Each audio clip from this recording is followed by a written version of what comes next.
welcome to Trento, Italy, and the 2012 Marcialonga, or in English, the Long March, the 39th edition of this great race, dating all the way back to 1971. 70 kilometers it is in the classic technique. Okay, we're here with one of the favorites. Let's cross down now to some of the stars for the race on the starting line. But will you be the Marcialonga champion?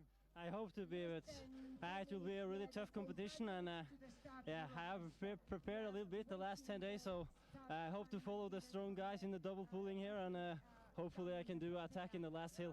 You come from the Norwegian Championships, a good run-up, but who do you think will be the biggest competitors in this race? After watching last year on TV, Jari looked really strong and he's really good at double pulling at these conditions, so I think he will be one of the favorites. And yeah, the Outland brothers is also good in double pulling, so it will be tough all the way. We're here with last year's winner, Jari Alin, the strongest man in the field. What are your hopes for today's race? Hopefully I hope for a victory this year also, and I feel strong, so yeah, hopefully. You look strong. You got strong men beside you. Who do you think will be the hardest competitor? Of course, Peter. I don't know his capacity in this kind of race, and my team member is the strongest, I think. So I think we can do a really big team going this year. Good luck. Thanks. Anders Haugland, 2-time winner of Marcialonga. What do you think the race will be like today? It will be really exciting with Petter on the start and really good condition. It will be a really good race. What is your own strategy? You going to go hard, or are you going to wait for and see what Petter does? I think go hard from the start and get everybody tired and be strong in the finish. Well, good luck, my friend. Thanks. Okay. One of the favorites, Stanislav Rešak. What are your hopes for today's race? No, bude to dost těžký závod, protože rychlej sníh a dobrý počasí. It will be very hard race because snow is very quick and it's good weather. Petter Northug, Anders Haugland, Jari Alin holds you as the favorite. What do you say to that? No, jsou to hodně velký a silný soupeři a uvidíme na trati, jak to půjde, no. Everybody from there are very strong guys. We will see on the track. Good luck, Rešak. Thank you. Thank you. Okay, we're here with Jim Jonsson, a strong debutant in the ski classics. What are your hopes for today? I hope for a very good race. It's good conditions and my body feels okay. I have felt great and since the good race in Czechia, so I have a big hope for today. It's a strong field. Who do you think will be the hardest competitor? I don't know. It's a lot of strong guys, and the names that usually are in the top, maybe they are in the top, and of course Petter is going to race well, I think, so it's going to be a tight race, I think. Good luck. Thank you. Sara Svensson, you're the ski classics current champion. What do you think about this year's Marcialonga? Well, I'm just excited and I'm looking forward to ski, and yeah, hopefully I will ski fast. We'll see. You got strong competitors. Who do you think will compete with you the most to the finish line? I think the Swedish girl, they are strong, so yeah, we will see. Good luck. Yeah, thank you. Okay. One of the previous winners, what do you think the race will be like today? I think it will be a fast race. It's pretty good tracks, and it's nice weather, and skiers like to go fast in nice weather. Your strategy? I think it's go fast from the beginning and maybe go a bit faster in the middle part and go really fast in the end. Sounds good. Good luck. Thank you. So some wise words there from some of the big stars in the starting lineup here in the 2012 edition of the Marcialonga. I'm Mike Craig, and while joining me in the commentary box is Andreas Johansson to provide us with some of his expert thoughts throughout the race. Good morning to you. Good morning, Mike. Yeah, we'll have an exciting race, and over this 70-kilometer long race. And there we see the actual track for this race, as mentioned, 70 kilometers starting in Moena in the Val di Fassa, finishing in Cavallese in the Val di Femme. We start 20 kilometers uphill.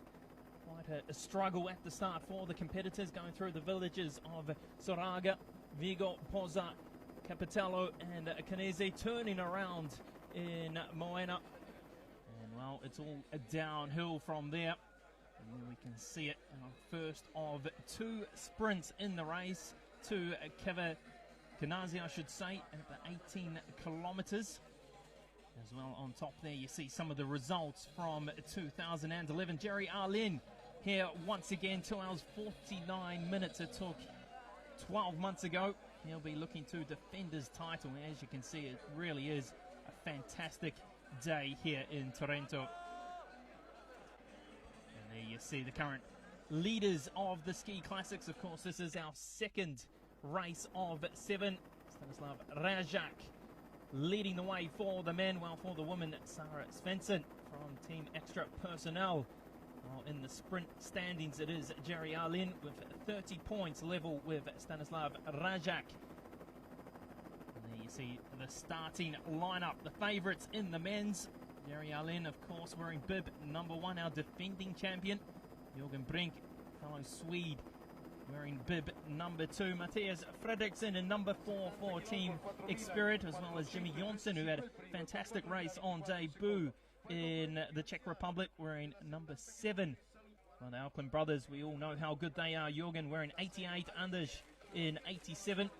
But the one we've all been talking about here in Marcialonga is Petter Northug, of course. The Norwegian rock star wearing bib number 86, a 2-time gold medalist, of course, at the Winter Games in Vancouver. But the question is, can he go over the 70-kilometre race? Will he be there at the finish? Well, for the woman, strong ones there really from Team Xspirit. Bib 198 is not going to be here. Serena Bona, unfortunately, pulling out with an illness. So it'll be your teammates Jenny Hansen and Susan Nyström trying to fight with our current leader, Sarah Svensson, who will be wearing bib number 189. Then we see the start line. I've just got to let you know this is a recap of the start. The race now has been going for about 1 hour and 15 minutes. We'll have a look at how things got underway before we join the live action in about 10 minutes time. And this is at the starting line. And well, Andreas, how do you see this race panning out? Yeah, I think that looking at the conditions with the very fast and good tracks, it will be a very fast race. The long distance specialists will try to get rid of Petter Northug, if possible, before the last great uphill part, and they do not want to have a sprint finish with Petter Northug, where we know he's the absolute best finisher in the world. Well, it certainly will be very, very interesting as we see the start. This was at 8:15 this morning. Starting here in Moena, a beautiful wee village. The largest commune here in the Val di Fassa, population 2,700. As the top guys getting underway. And of course this Ski Classics is really exciting. The teams going head to head, isn't it? It is. It's been a huge success, you could say, with more and more teams joining the Ski Classics, and we can see that the teams are getting more and more professional, and it's a huge prestigious competition between the teams. It's been very fun to see this extremely positive development. Well, they have record numbers here this year, some 7,200 participants getting underway in Moena on this 70-kilometre course. It is a record, and well, for all of you in Europe, we all know how tough it has been this winter. It's been quite a mild winter in comparison, and well, they're lucky to get the 70-kilometre course together, and a lot of credit needs to go to some 1,000 volunteers who got this course ready. In fact, they had to produce some 200,000 cubic meters of snow to place along the track to get the 70-kilometre course underway. In fact, only one time in the history of this race, that dates back to 1971, have they not been able to have a 70-kilometre course. And From memory, that was back in the 50s. So full credit to the organisation here at Marcialonga. You see some of the participants waiting to get out there. They look hungry. Yeah, they've really got the tracks prepared excellent, especially considering the snow conditions. Perfect and fair conditions, and I think also the amateurs will have a great journey on very fine tracks all along the race. Just getting back to the teams in the Ski Classics for 2012. Our current leading team after race 1 at the Rzeszowska Panasaska in the Czech Republic, Team Extra Personnel, and they've got a strong team for the men. Of course, the Auckland brothers, Anders and younger brother Jörgen. Joining them as well, Jerry Arlin, wearing bib number 1, our defending champion, 3-time winner here, the 34-year-old from Sweden, racing for the Norwegian side. Sitting in second place is Team Experit, led today, well, by Matthias Fredriksson. We all know how experienced he is, as well as the youngster Jimmy Jonsson, who had a fantastic race, as mentioned, in the Czech Republic. Big news today, Oscar Svard, unfortunately unable to participate in Marcialonga 2012, has a bit of a stomach bug and he has had to pull out. So a big loss there for Team Experit, his second straight race where he hasn't taken the start line in the Ski Classics. Of course, he finished in second place 12 months ago in the Ski Classics. Of course, another big loss for Team Experit as well is Serena Bona, who was a defending Ski Classics champion for the women. New signing for Team Experit in 2012, and she's another one with a stomach bug. Well, the other teams to look out for, Team United Bakeries from Norway, led of course today by Peter Northug. Jørgen Brink as well, the 37-year-old, wearing bib number 2. So they are the ones to look out for. Of course, our defending men's champion from last year, Stanislav Rajak, racing for Team Patria Direct from the Czech Republic. The 38-year-old was victorious in the Czech Republic on home snow, you could say. As we come up to our first of 2 sprints in this race at the 18-kilometer mark, and up to this point it's all been uphill, hasn't it? Yeah, exactly. And if you noticed, you can see that almost all of the top skiers are double poling, which means they don't have any grip wax under the skis, so they will double pole for the whole race. It's quite incredible. It takes extreme amount of strength in your upper body to be able to do this. And then we see the leading pack. Bib number 86, Peter Northug, not mucking around, getting up to the front. He's doing very well early. He knows what his opponents will be looking to do. They'll be looking to push hard early and try and get rid of the young Norwegian. Also up there, Jimmy Jonsson, 26-year-old for Team Experit, wearing bib number 7.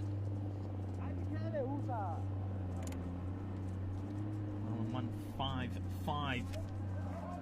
Simon Ostersund leading the way for Team Extra Personnel. Right behind him, Anders Alplen. Yeah, we can see that the speed is quite high. They are pushing quite hard, all of them in the double poling. But the tough thing is that it's not very easy to get rid of Petter Northug, because his ability to follow his competitors is extremely good, and it has a lot to do with his mental strength as well as his great physical capacity. So I think that he is a tremendous skier, and well, he's made no secret of the fact that Barcelopet is his goal for 2012. And well, he's going to use this race, our third Ski Classics race, of course, in Germany, to try and get himself in a position to try and take away that prestigious title in Sweden. That's right. It's very important for him this year. He has focused on Tour de Ski, but also has had a lot of focus on Vasaloppet. You might see there in position number 5 at the moment, the green bib over top of the uniform. That is Jerry Arlin. He is the current Ski Classics sprint leader. This year they're adopting those coloured bibs for the leaders of the respective categories. Rajak, you'll see, will be wearing a yellow bib over his uniform. Arlin, as you can see, wearing the green. For the woman, you'll see Svensson wearing the yellow bib as well. And I would say that Stanislav Reszak, Jerry Alin and Jörgen Brink is the main favorites today, besides also, of course, Petter Northug. Well, when you look at Team Extra Personnel from Norway, they have tremendous amount of success here in Marcialonga. The Auckland brothers, between them, have won 4 titles.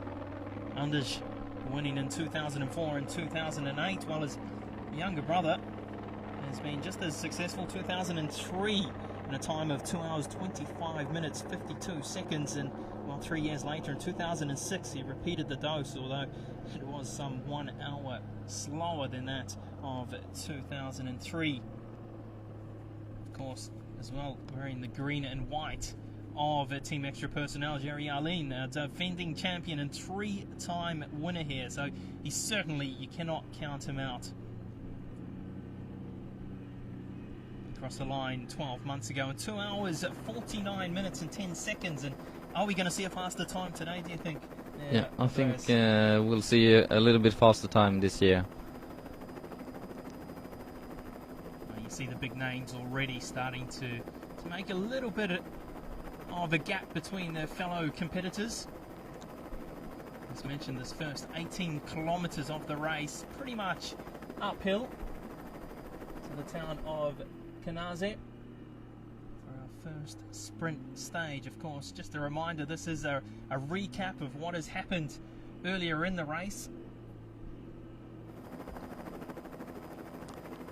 We can see it's quite a long line in the top group, which is a clear sign of that the speed is quite high.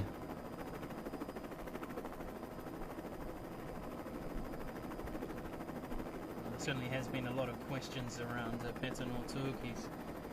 We all know how good he is in the sprint, and gold medalist, of course, in Vancouver in the 50-kilometer classic style.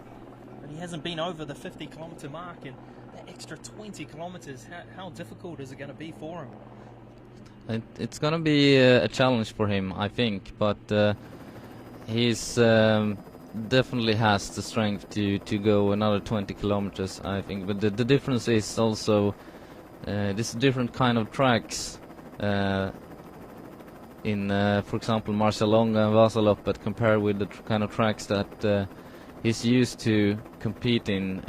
It's a lot more flat skiing, a lot more double poling for a very long time. So it's a different kind of skiing in the World Cup.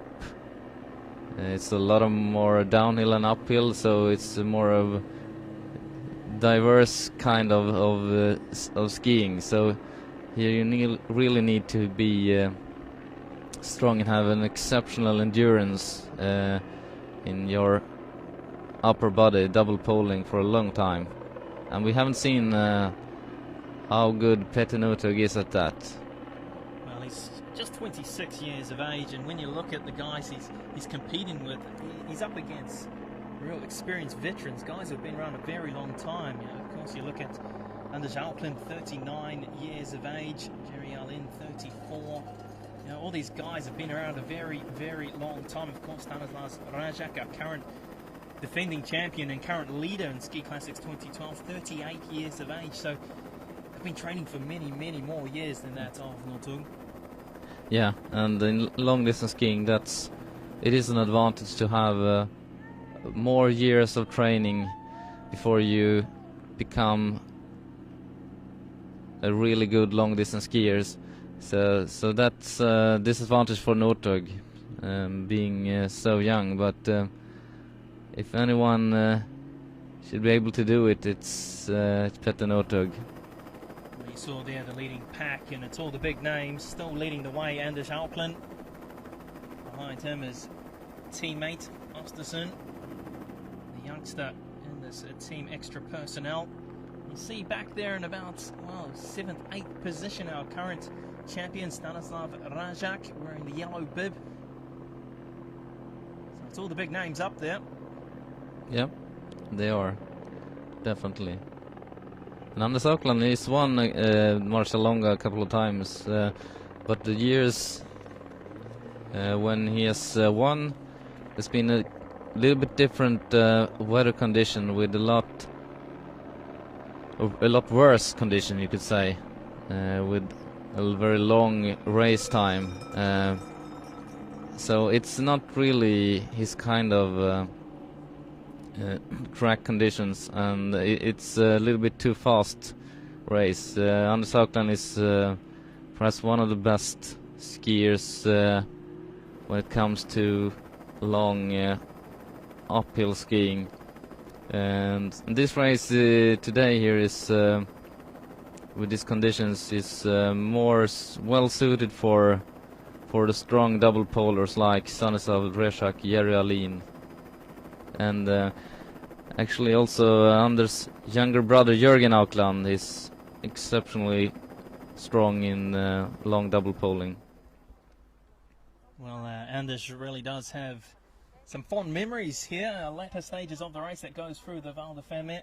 He, in fact, won a gold medal at the World Championships in the 4x10 kilometre back in 2003, as well as a silver in the 30 kilometre. So he certainly has fond memories here in Italy. Really is beautiful scenery. I know the skiers love coming here each and every year. The locals really get in behind it too. Large portion of the track you'll see the locals along it cheering the races on. Yeah, this is one of the most popular long distance races all over the world, and we can see that for example there are many thousand Swedes and Norwegians and skiers from other countries that come to Italy to do this beautiful race. Well, there's some 2,631 participants from Norway in the starting lineup of 7,200. Another 1,100 Swedes in there as well. So the Nordic countries certainly here representing. The Italians here in great numbers as well, of course, on home soil. 2,160 participants from Italy, as we see a push out the front early on, and it's bib 155. Osterson looking very strong early on. Norwegian, 31 years of age. He's looking very strong on the double poling. He is very strong. I think that they're not too worried yet, but I don't think they want to leave him with too much of a gap down to the following group. Well, it really is just the way this course is designed. That 18 kilometres at the start is just so important, and all the racers know that they don't want the leader to have too much of a big lead, because from that 18 kilometre mark it's pretty much all downhill until we get to the 68 kilometre mark, with that last 3-4 kilometres as that grueling climb. Escada climb, of course, right up to the finish line in Cavalese. As we see our defending champion Stanislav Rajak leading the pack, that chasing pack.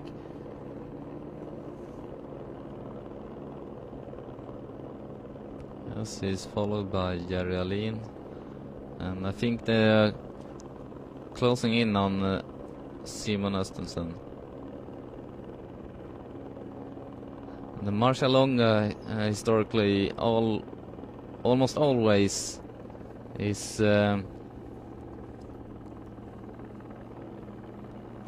decided on during the last 3 kilometers uphill part. That's where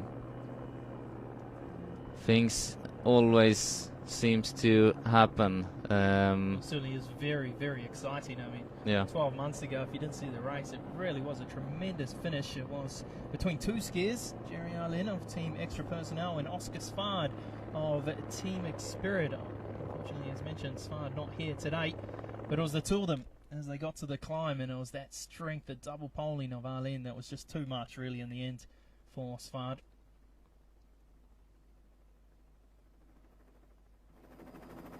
Getting very close to our first sprint point at this stage of the race.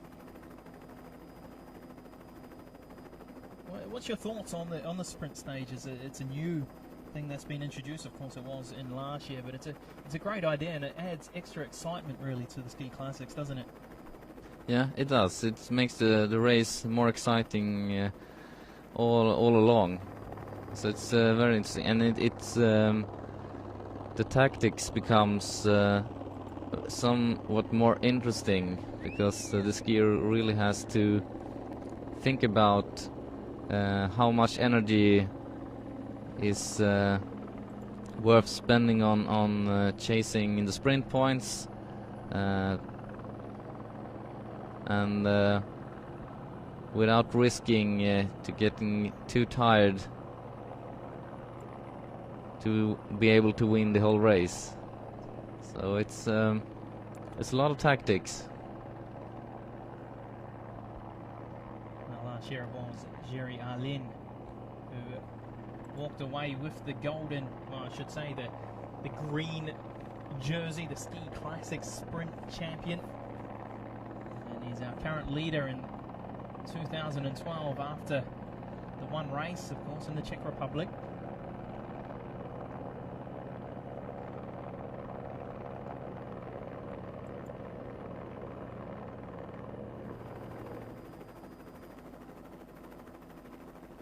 Men starting to pull away from the boys, you could say, here in this race. No surprise with that leading pack. Still, it's been 155 out the front from Team Extra Personnel Ostersund. Yeah, the chasing group is soon closing in. You see there in second place from Team United Bakeries, Auden Lagerland from Norway, 30 years of age.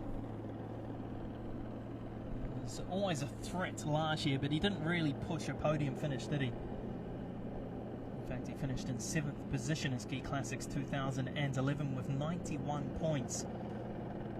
So it's a 6th straight year here in Marcialonga for Lagerland. His best placing so far was back in 2009, where he finished in 6th position. So he'll be looking to try and get a personal best, you could say, here in 2012.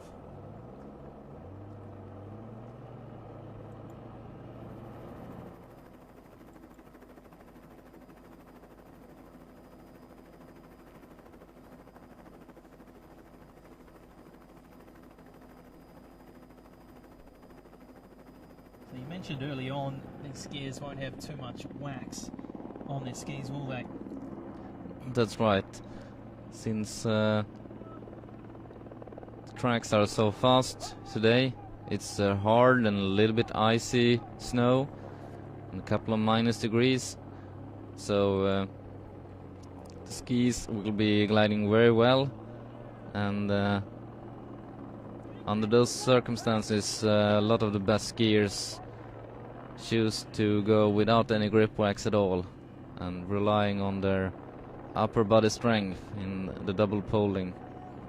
Well, if you're just wondering how these skiers choose what kind of skis and stuff to use, well, they're out here for a couple of days, aren't they, doing testing. They've got a whole crew with them, and it's quite impressive to watch. Time each and every type of ski to see what will be the best for the conditions. That's right. They've been here for some days testing and testing. They have a whole team that are out testing different kind of skis and waxing. And finally they find the perfect, hopefully, skis and waxing combination.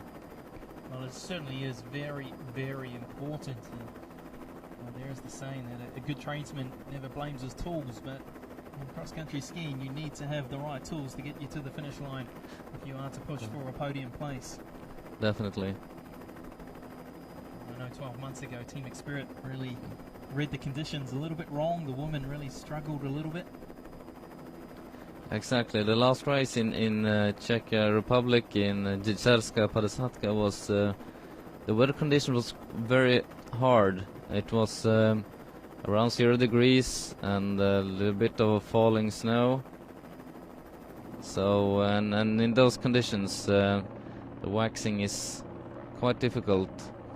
Some skiers went without grip wax and some used grip wax, and in the end it was the guys using going without grip wax that performed best, and best of all did Stanislav Rezak. You see there looking to get a drink from one of the team members of Team Patria Direct, and well, not quite getting that one. Shake of the head too from our current leader. That's not an important thing during a long race like this. The skiers they drink energy drink very frequently, every 3rd or 4th kilometers, which is absolutely necessary to have energy all along the race. So just over 49 minutes as we come up to our first sprint stage in Kanaze. 18 kilometers, points on the line in the sprint, and you see Rezak really pushing hard, looking to take the points. He's overtaken Ostersund now, who's led for a majority of the race. You see that pack have really closed in. In fact, he's falling back a little bit now, pushing now for those points. The leader will get 20 points, the first man across the line, and it looks like it is going to be Rezak. And it sure is. Tremendous push from the Czech skier. Ostersund will cross in 2nd position, and Lagerlund of Team United Bakeries in 3rd. Well, in 4th, and there you see the times, and well, it's all the big names, isn't it? Interesting to see. Peter Nortug comes past the line, and there you see it, in 11th position, just 9 seconds behind our leader Rezak, so he's up there. Definitely still in the race, Peter Nortug. Mattias Fredriksson there in 12th position, 17 seconds behind. So he's leading that 2nd pack. Together with Jürgen Brink. So I think both Mattias Fredriksson and Jürgen Brink is also definitely in the race. And we see another pack led by Rikard Andreasen, another team experienced skier. Swede, 33 years of age.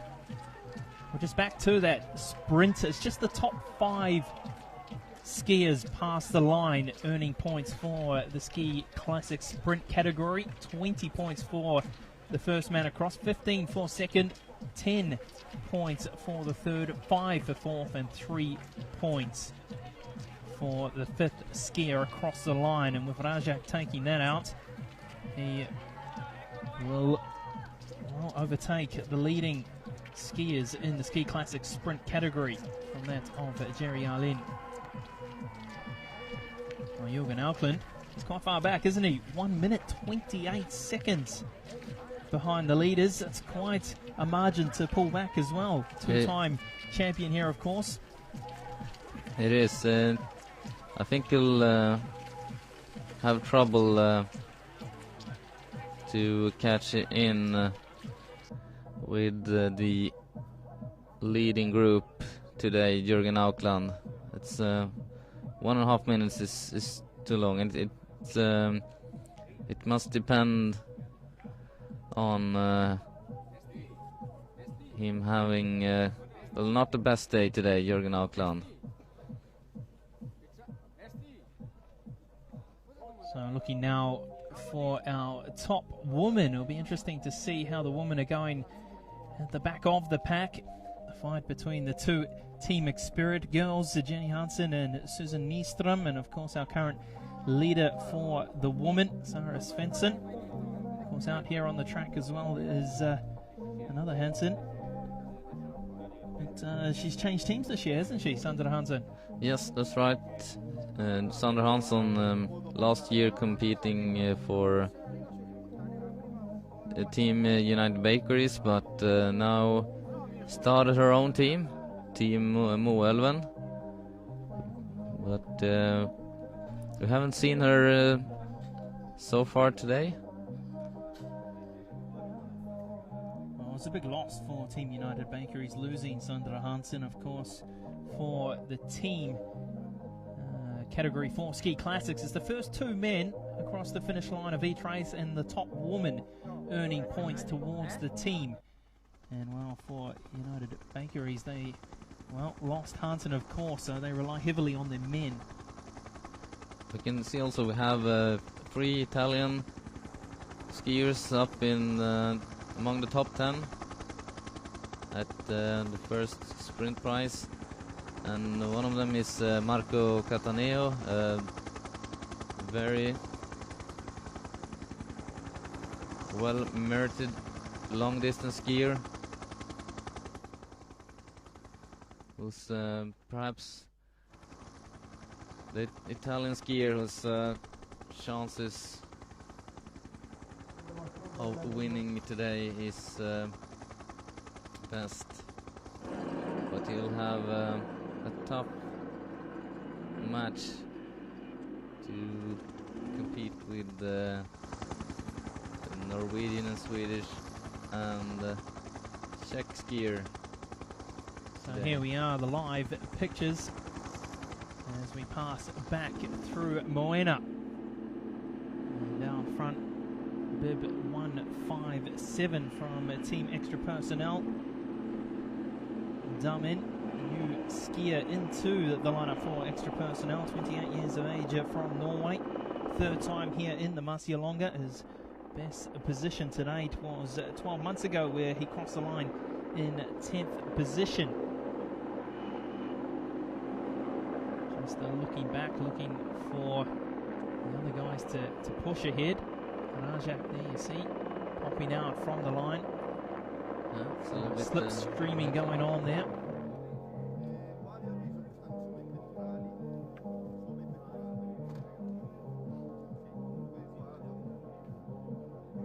Well, this is back to earlier on, our first woman, and there you see it.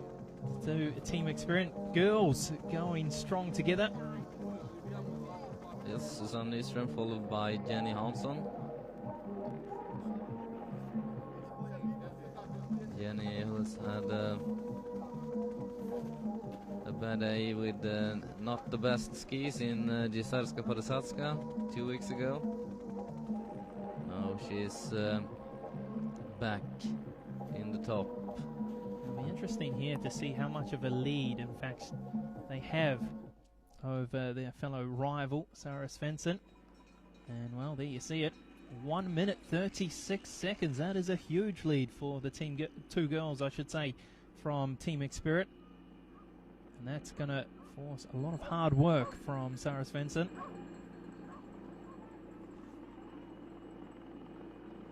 Yes, it won't be easy to repeat the victory from Gisarska 2 weeks ago for Sarah Svensson. Today, just a lot tougher competition. And you see the beautiful shot from the helicopter. Really is a beautiful part of the world. Nation struggled a little bit for snow this year. They've done well to get this race ready. We see Petter Northug is following right behind Anders Aukland. I thought it was quite passive skiing and nobody wanted to take the lead, and I think Petter Northug is quite happy with that. So this is back to the live pictures. Our leading pack, Damen, was the first skier to cross the line at the 45-kilometer mark at Predazo. Behind him was Laugeland in second place. Still in those leading pack, Arlin, I should say, defending champion. Ostersund, of course, who we saw go out to quite a lead early on to get pulled back. Rajak was 7th across the line at that 45-kilometer mark. So the big name's still there.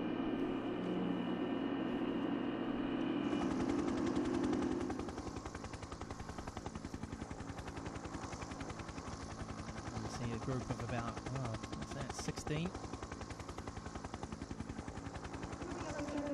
14 skiers there in the leading pack. Pushing up to 2 hours, and this is where the fatigue starts to kick in, isn't it? Yeah, from now on, the skiers will try, they will start to feel a little bit tired, especially in their arms, after a lot of hard double poling, and they still got 48 kilometers to go. 21 kilometers to go, that's what's left. Oh, sorry. That would be pretty tough if there was. So 2 hours, 21.7 kilometers to go, and it's a little bit about energy saving as well. Of course, they want to stay together in a pack, or they want to, they need to save energy, because that last 3 kilometers is very, very tough. Well, for guys who know they're not quite as strong on the double poling, this is, well, at some point soon, I'll look to try and push ahead, try and build a big lead on those strong double polers. Yeah. When we actually get to the last great uphill, and I think Jerry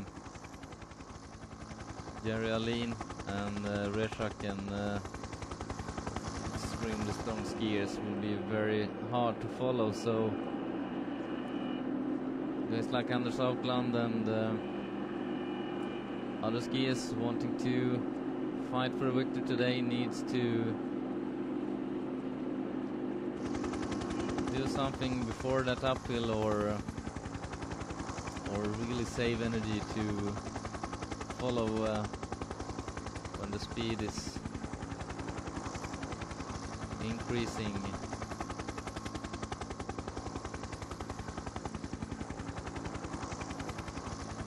Very shortly we should be approaching our second sprint of the race, our second and last. Lago de Trezo, the 55-kilometer mark, and it's Stanislav Rajak, one of the favourites going in to this race, our defending champion, current gold jersey winner, leader I should say, and he's looking very strong.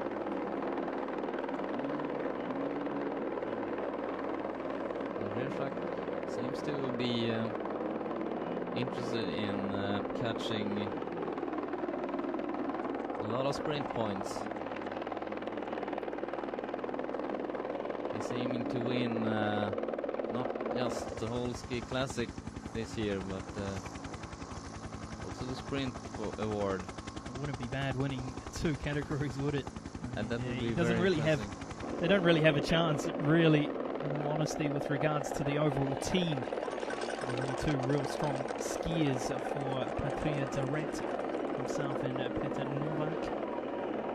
2 Czech skiers, no real women pushing in the leaders, so I'm sure 2 categories in here would be very happy come the end of 2012. Yeah.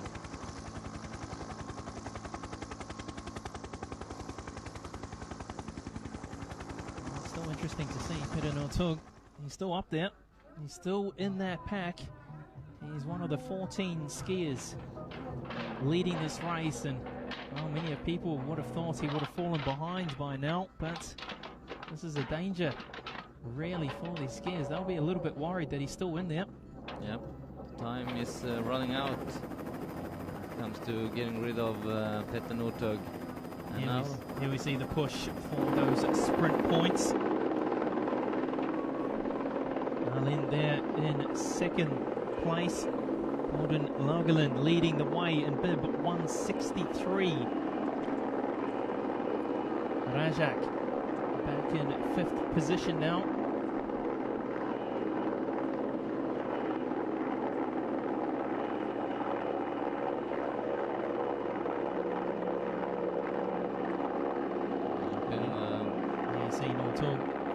Place at the moment. So great position as always. And we have number 7 Jimmy Johnson leading in the left track. So this is usually a stage where it'd be the finish line for Peter Northug. 50 kilometers they have now been going for.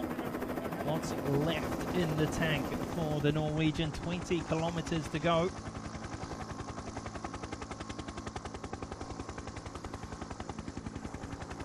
For those of you listening and following us on the Ski Classics website under the Ski Classics Live Centre via Facebook, log on and you're more than welcome to ask a few questions. Give us your thoughts of how this race is going to pan out. It's very exciting. 14 races leading, skiers I should say, leading. How do you see that climb turning out? Is it going to be Arlen once again?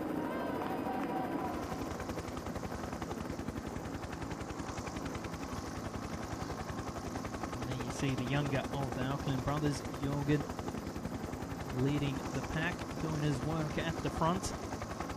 He was 8th overall in 2011 in the Ski Classics. 17th in the sprint. Two-time winner here, as mentioned.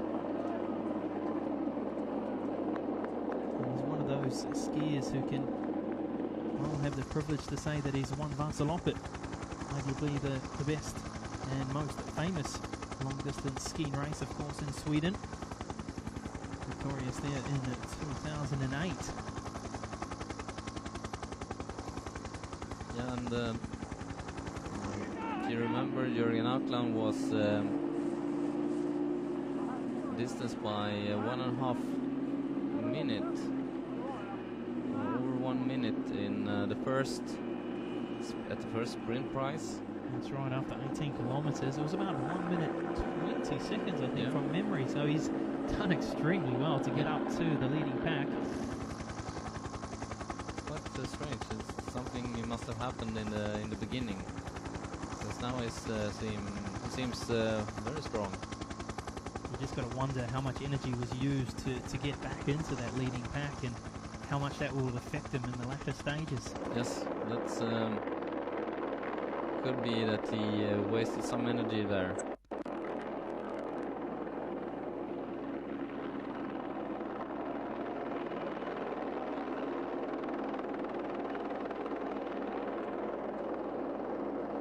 Skiers now in the Val de Fermet.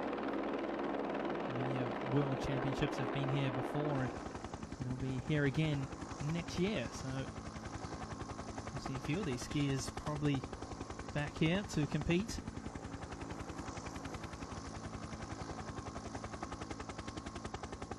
Yeah, we'll definitely see Petter Northug there.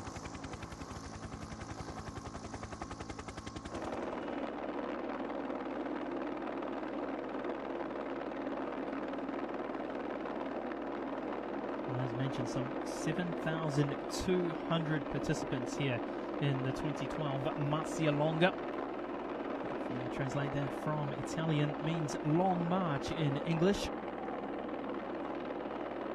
And well, the oldest competitor in this lineup for the 70-kilometer race is, in fact, an 86-year-old from Italy.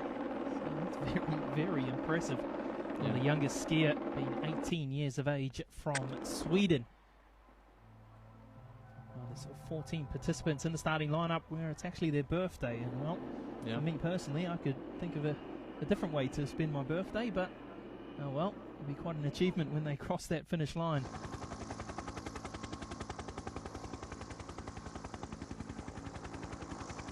Of those 7,200 participants, there's also, well, 32 nations, in fact, are represented. I spoke earlier that Norway having big numbers here. Italy, of course, being on home soil. Sweden, over 1,000 participants. We also have 16 skiers from the USA, 5 from Australia, 4 from Great Britain. We even have a Japanese participant here, participant from New Zealand as well, and also participant from Venezuela.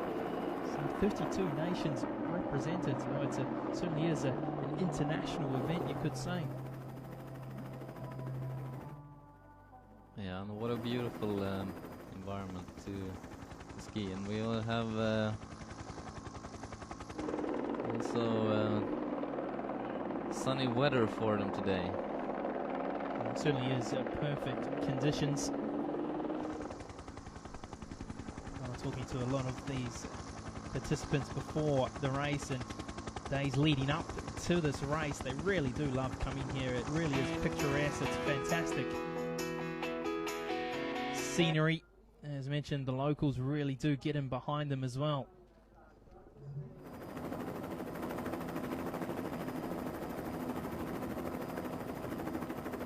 A lot of Team Extra personnel skiers in the top group. No surprise really though, is it? In every race that we've seen since the start of Ski Classics, Team Extra personnel certainly are there or thereabouts.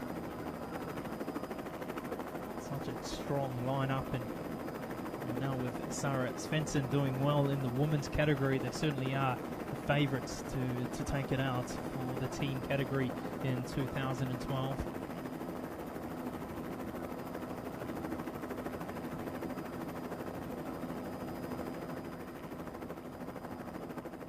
We saw a winning time 12 months ago by Jerry Arlin of 2 hours 49 minutes and 10 seconds. Well, the rate they're going at the moment, I think this time is going to be a little bit quicker. A little bit quicker, I guess, at least 5 minutes or so. We're still waiting for someone to make a move. That leading pack is getting bigger and bigger. A few more skiers have caught up. That just makes it even more interesting coming to the climb. The Auckland brothers have been leading the groups for some time.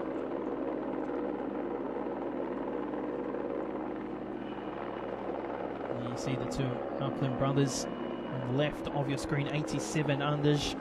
Younger brother Jorgen on the right in the middle track.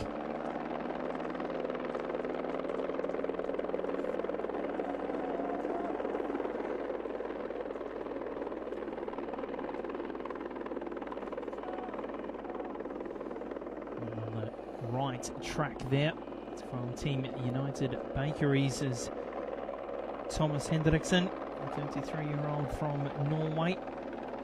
5th time he's been here in Marcialonga. His best position to date is 17th. So looking for a personal best there for the 33-year-old.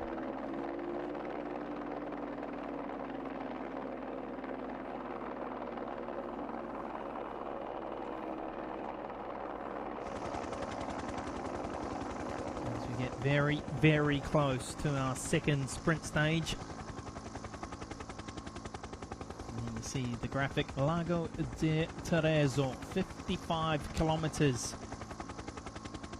And it's going to be interesting here to see which skiers want to get those sprint points and which skiers just want to continue to conserve maybe a little bit of the energy for that final climb.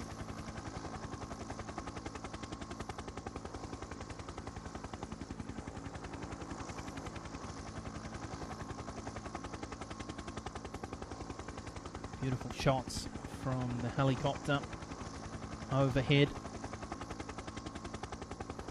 Rajak in second position again, looking to take those vital sprint points. Of course, he took the 20 points at the 18-kilometer first sprint stage.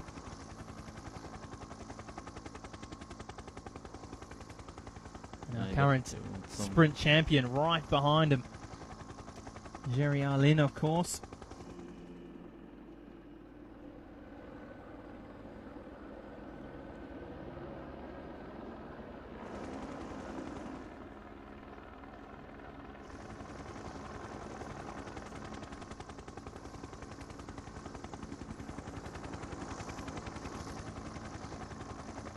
Lead pack has now grown to 17, so 3 skiers have joined the top bunch.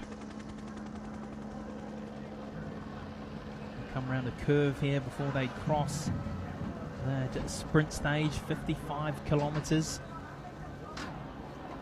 A couple of skiers there from Team Extra personnel. One of the Auckland brothers, Jerry Arlin.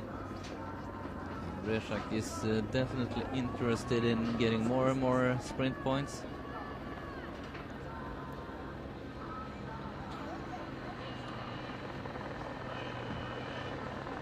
Looks like Auckland is pushing, but just stepping across now is Rajak, pushing hard for those sprints. It's got to be right as they come around that last bend before they cross that sprint stage, and it's Rajak once again. He looks like he's going to get a further 20 points. My word, he's looking strong. He's an impressive skier. He does so. Rajak once again, that is a maximum 40 points with regards to the sprint here in Marcialonga. Arlin right behind him. Lagerland in 4th. And a few Spirit boys there. Fredrikson's done well to get into that pack. He's in 9th place. Well, Montorgi's still there as well, 10 seconds behind the leader.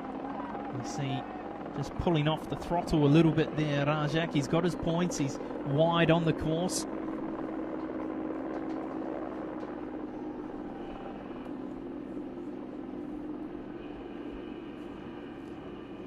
.157 is a dumb in from Team Extra personnel.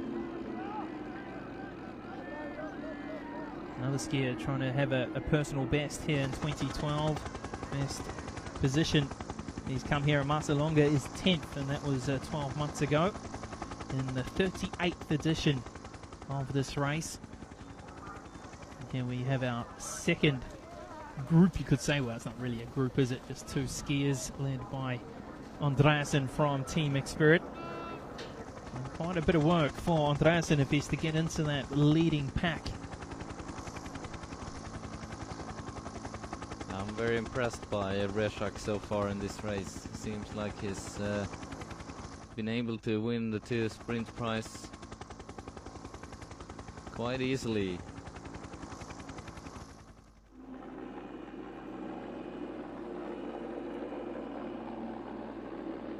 So the next town I'll come to at the 58 kilometer mark is Masi. Small wee village population, 1,800. And that will mean from there will be just 12 kilometers to go. And about 10 kilometers to that big climb to the finish line.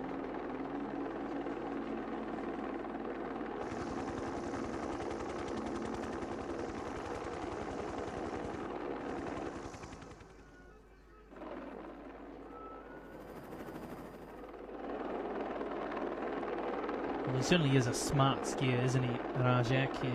He got his points, and now he's just going to drop back a little bit, conserve a little bit of energy, in 5th place at the moment.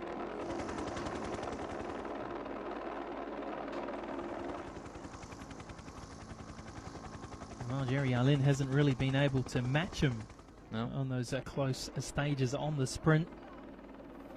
He's been there or thereabouts. He's been right behind him with about, well, 30 to 40 meters to go, but Rajak's just had that extra push, hasn't he? It looked like Jerry Arlin actually tried, but he didn't really get close enough to Reshak. Could take the sprint prize. Well, Rajak really does know this course like the back of his hand, really. This is his 8th time here in Marcialonga. He won the title in 2005. First time he was here back in 2002. So some 10 years ago, so he certainly knows what this course is about and what the tactics that are required if he is to be on the podium at the end. And here we see the replay as we got to that final stages of that sprint, and look at him, he just has that ability to push away, doesn't he?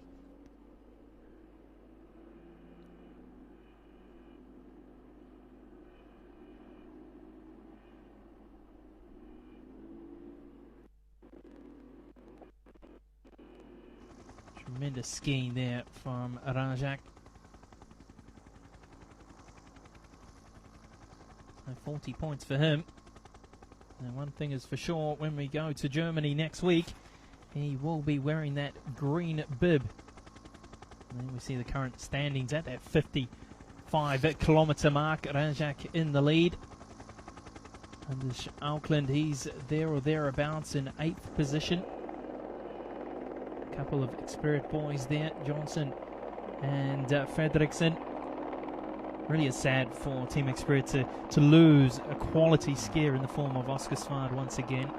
2 ski classics in a row, and well, it hasn't quite been the year so far for Team Experience. Both races so far, they've missed their top skier with regards to the women's side and the men's side, so yeah, it's a huge loss for them.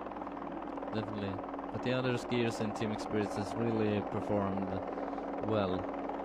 Jimmy Jonsson, a lot of credit needs to go to the youngster. He certainly has stood up and taken the lead for Team Experience at just 26 years of age, a new signing into Team Experience for 2012. Second time here in Marcialonga, and he'll be looking to continue that fantastic display that he showed in the Czech Republic. Yeah, I'm really interested in seeing how Jimmy Johnson will perform now in this last part of Marcialonga. We'll switch quickly to the woman, and just looking at the times at the 45-kilometre mark in Predazzo, and it was Jenny Hansen and her teammate Susan Nystrom crossing the line together. 2 hours, 8 minutes, 43 seconds at the 45-kilometre mark, and I'll tell you what, they've got a lead of about almost 5 minutes over Sarah Svensson from Norway and Team Extra Personnel. That is a massive lead.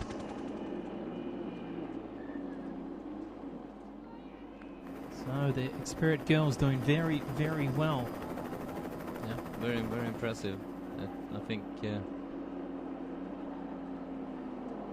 5 minutes will be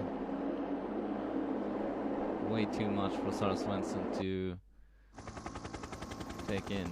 Well, at that first sprint stage, the 18-kilometre mark, remember Nystrom and Hansen had a lead of about 1 minute 30 over the third place, and almost, well, 1 minute 40 it was over Svensson, and well, to grow that out to 5 minutes at the 45-kilometre mark, the Experience girls are doing very, very well to push each other along, and well, that's something that is great about the Ski Classics, introducing a team-like environment, very similar to skiing, of course, with the Tour de France, where skiers are nominated a role in the team. And well, as this competition gets older and the skiers get used to it, I think we're going to see a few more tactics involved as well. Definitely. For Team Extra Personnel, which has a great team of skiers, of course, but the team will try to help Jerry Alin and Jörgen Outland, first of all, to help them win. And for Team United Bakeries, the favorites Brink and Northug will get help from their other teammates.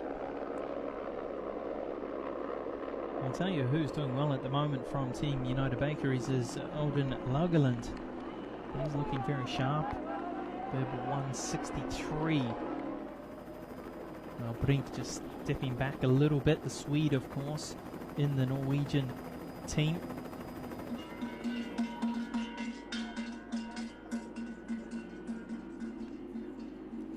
And then we see Jimmy Jonsson, we talked about him earlier. The youngster looking very sharp, leading there on the left of the screen before. Yeah, it's a very good position.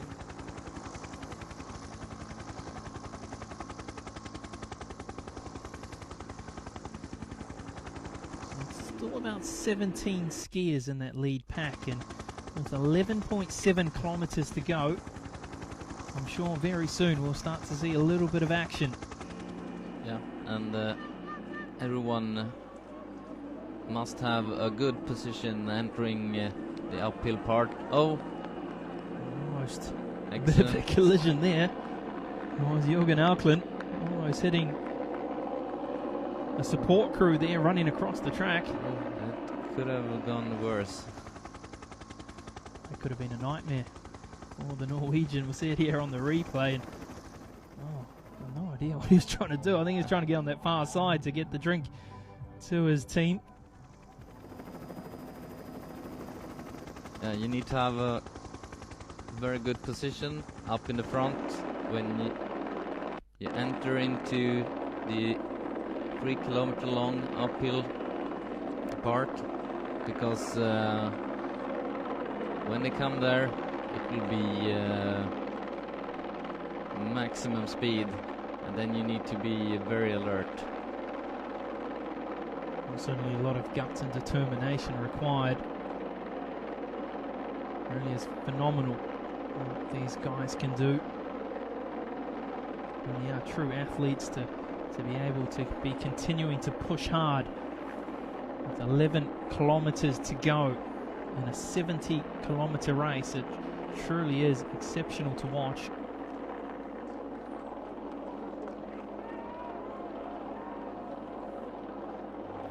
You see the guys at the front starting to push a little bit, although they have eased off a little bit there. Thought we were going to see a move there from the two skiers from Team Extra personnel. Something that has been interesting to see is that Petter Northug has not been interested in fighting for any sprint prizes today. If you look at the Tour de Ski and the World Championships and Olympic Games, he has definitely,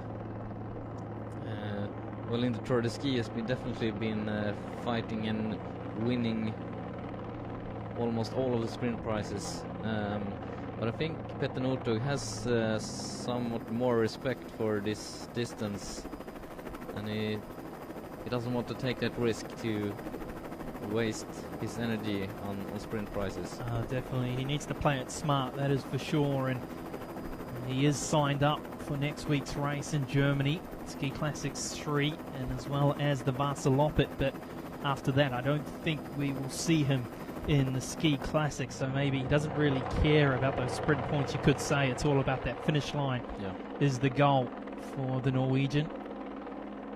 But saying that, he hasn't really done any work up the front, has he? No. He's stood at the back, he's let the guys at the front do all the work, and he must be saving a lot of energy, and it's going to be dangerous. Definitely. That's the ordinary Petter Northug tactics, and it's been very successful during the years. Can be very frustrating though, can't it, for the other skiers? It's almost a gentleman-like thing to do. You do your work out the front, very similar to skiing, to cycling, I should say, as well. Yeah, that's very, very interesting. Petter Northug has a psychological advantage on all of us, his competitors. It's could be quite frustrating for his competitors. You could say he's not here to make friends, is he? He's not. He's just here to win. And you can see from his historical results, looking, for example, at longer distances, he has 2 World Championship gold medals in 50 kilometer. Was one of them coming last year, wasn't it, in Oslo? Exactly, and also an Olympic gold medal 50-kilometer classical technique. So he's definitely able to win long races, and of course he's won a lot of sprint races as well. So he's good at everything. Well, he's certainly been very successful for a youngster, 26 years of age. He has 9 World Championship and Olympic gold medals. 13 medals overall. Tremendous record, really, for the Norwegian. Really is a rock star, isn't he, in Norway? He's a great asset for cross-country skiing, bringing a lot of light and attention to cross-country skiing. So that's very important. So 9.5 kilometers to go.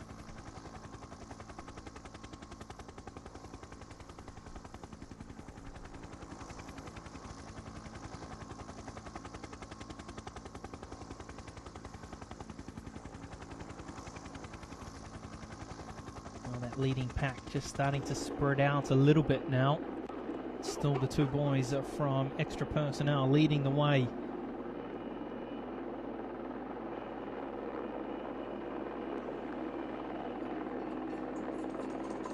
Well, it certainly was a great signing to get Peter Northug in the team for Team United Bakeries.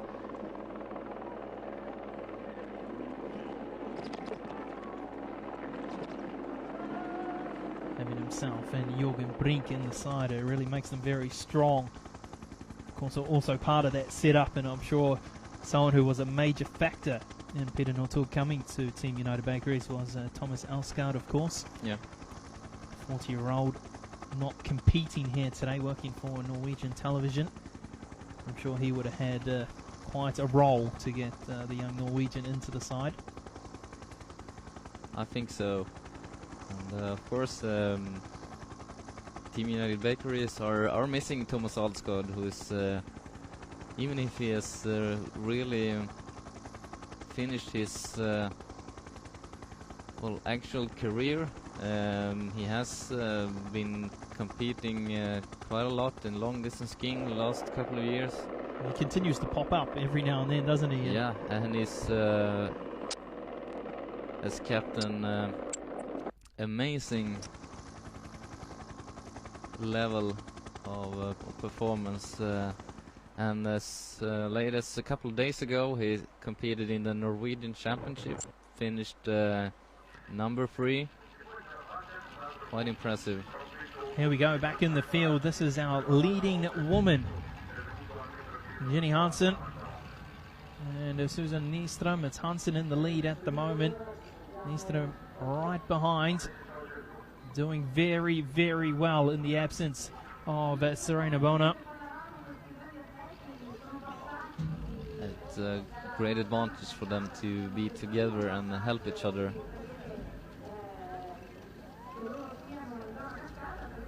It'll be interesting to see another time split for the women, just to see if they've been able to continue to build that lead over Sarah Svensson.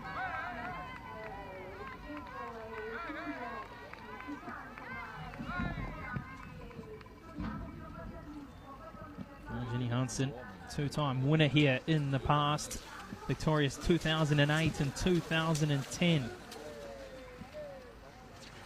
Last year she skied a time of 3 hours, 22 minutes and 20 seconds to finish in 4th place. And that 4th place she was very disappointed with, I know.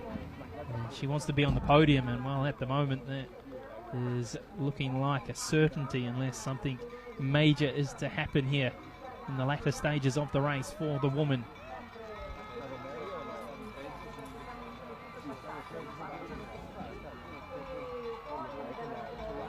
Well, Susan Nyström, her teammate, she is no stranger here to Marcialonga Eva. This is her 6th time she's competed here in Italy, and well, each and every time she has finished in 3rd position. Yeah, so she's going for personal best. Yeah, definitely. And yeah, it's difficult to say which one of them Jenny or Susanna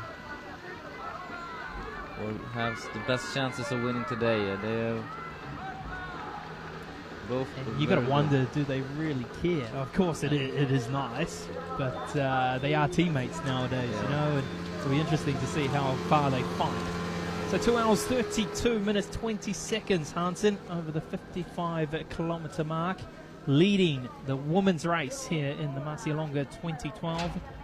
Nyström right in behind her. So back at the front for the men. Jorgen Auckland it is. Pushing hard. Extra personnel looking very good.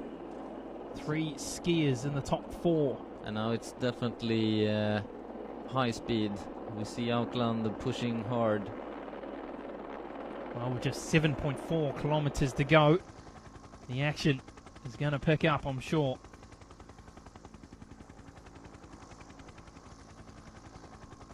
Almost taking out a tree there. Yeah, it's a narrow part.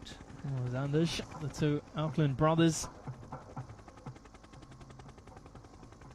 Anders, 39 years of age. Jorgen, 3 years the junior, 36 years of age. 4 titles between them.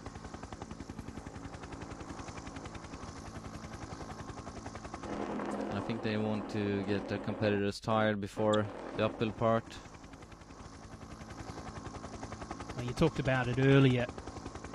You picked it. You said you'd see the Auckland brothers maybe trying to push ahead early, and that may give a little bit of advantage for Jerry Arlin with his double poling expertise up the hill. Try and tire out the other competitors. I think so. Arlin there, sitting in 3rd position at the moment.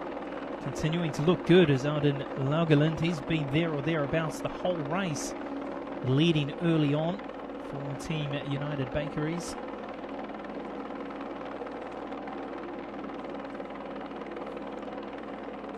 Peter Northug continues to be at the back of that leading pack.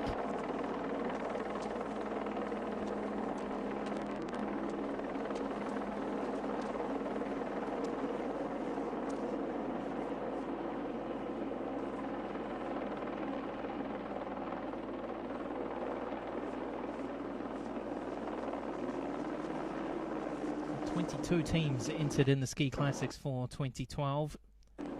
9 teams coming from Sweden, 7 from Norway, 1 from Austria, 1 from Israel, 1 from Czech Republic, of course, with Team Patria Direct. So a team from Switzerland, Italy, and Finland. But it really is about the 3 big teams, isn't it? Team United Bakeries, Team Extra Personnel, and Team Xspirit, of course, from Sweden.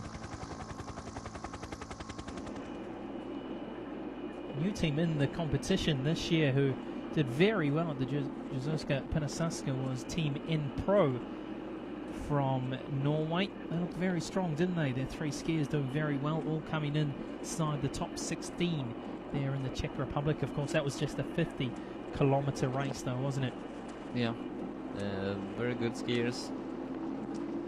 All of them has competed also in the regular World Cup before.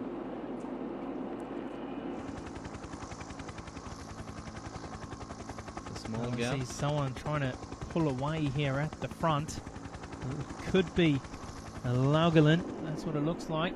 Yeah, there it is.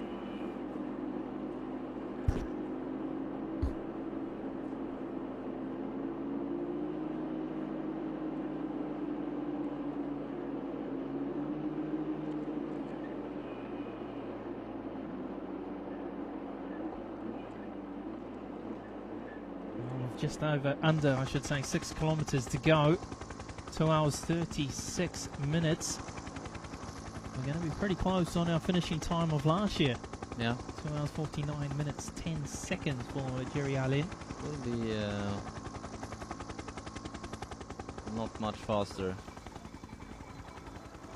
So this is back in the pack. And our 3rd position for the women. Of course, we've already seen Hansen and Nyström go through, and this is quite a lead. Already 4 minutes 30, and well, it's going to be over 5 minutes, I think. and that is going to be too much, I feel, for Sarah Svensson. I assume will cross in third position, wearing bib number 189 for Team Extra Personnel. And there you see it. 5 minutes behind, and her teammate Leila File also in Team Extra Personnel, the 24-year-old, first time here in Marcialonga, sitting in 4th position. And back to the men now, and it continues to be Laugeland pushing the tempo at the front.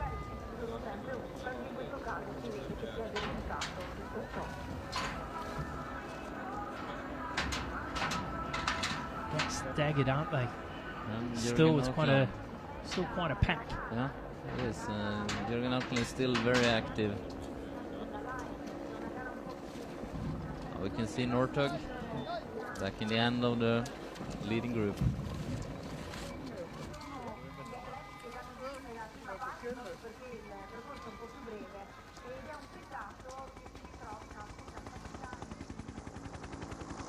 News was that Sandra Hansen was to race today. We haven't had any news into the commentary box, but she's certainly not in the top 5 for the women. So I'd be very surprised, in fact, if she hasn't actually taken the starting line. I think so.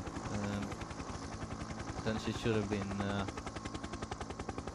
among the top 5. So the leading pack just passing through the little town of Molina.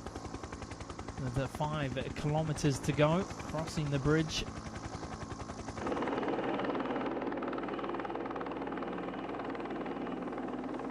Well, this is going to be an exciting finish. The pack is still together.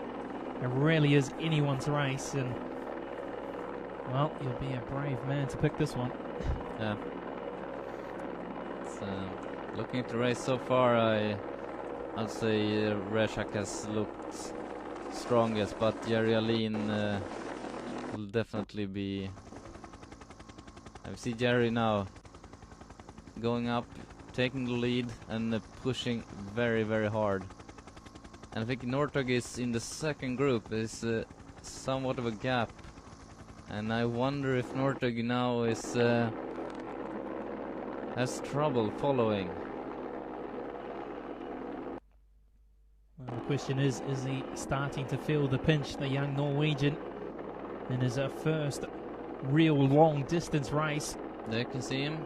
Yes, a couple of meters to go.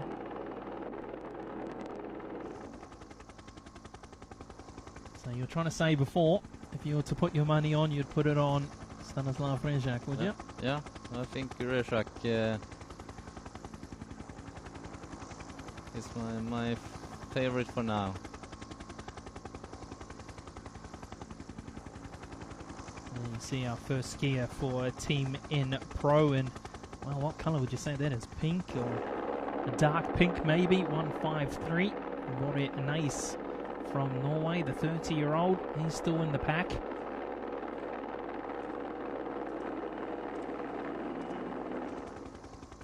Well, for me, I'm going to put my money on our defending champion, I think, Jerry Arlin. He's been here. He's done it 3 times before. He knows what to do. And, well, this is his 7th time he's been here in Marcialonga, and he's always finished on the podium. That is an impressive result. From 2006, in his first appearance here in Italy, he finished in 3rd position before going on to win it 3 times. 12 months ago, that battle with Oscar Svard, and it was too much for the Swede. But here, it certainly is a different story, because 12 months ago, those two had a bit of a buffer by this stage in the race, didn't they? Yeah. Certainly wasn't a pack like this. No, it was Arlene Svard, and now it's a much bigger group. Nortug is changing track and passing. He now wants to have a good position before the uphill part starts. And you see him in bib number 86. Getting very, very close to the climb, although they are on a bit of a uphill slope here. And that pack has certainly got smaller, hasn't it? Yeah. Only about 9 or 10 skiers now. We've seen a second group fall away. There's 9 leading. And about, well, 20 to 30 metres behind we have our second group. A little bit strange then. Marcialonga slowing down and no one else wanted to take the lead. So this is how it's been so far. Tremendous track in the Val de Fermat. Of course, that's Lago de Trezo. That was where we had our second sprint stage. And it's that last bit. That's the climb. That's what is going to seal the deal for our eventual victor. The weather gods have been very, very kind to us today here in Trentino in Italy. Ski Classics number 2. And it's our defending champion in the lead at the moment after 2 hours and 43 minutes.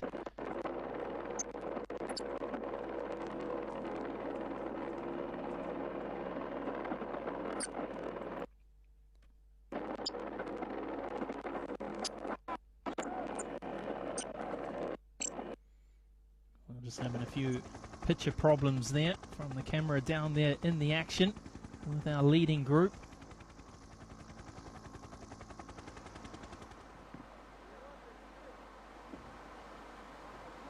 So we arrive to the Cascata, 68 kilometers they've been going, 2 kilometers to go.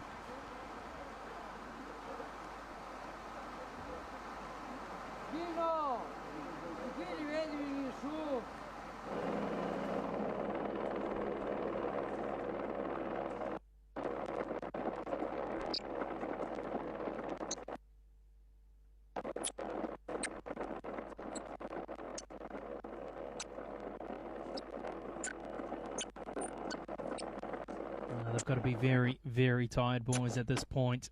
Pushing uphill, it's all about mental strength for these skiers. Auckland Brothers back in the lead. They sure are. Jerry Arlene there as well. Team Extra personnel looking very strong. Of course, they did very well in Ski Classics number 1 at the Rzeszowska Parasaska, where those 3 skiers finished inside the top 5. Jorgen finishing in 3rd place, Jerry in 4th, and the other Auckland Anders finishing in 5th place.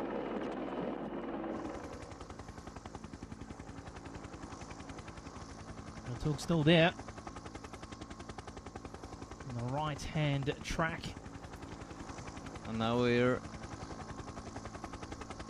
just about to start the climb.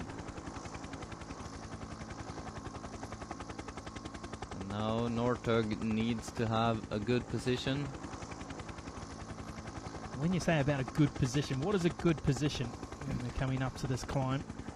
You need to be, well, you can say, very close to the leader, because if you're left behind in the back of the group and you won't be ready when the breakout starts, because someone is going to try to break away from the group, and if you're not ready and have a good position up in the front, you will have very difficult of trying to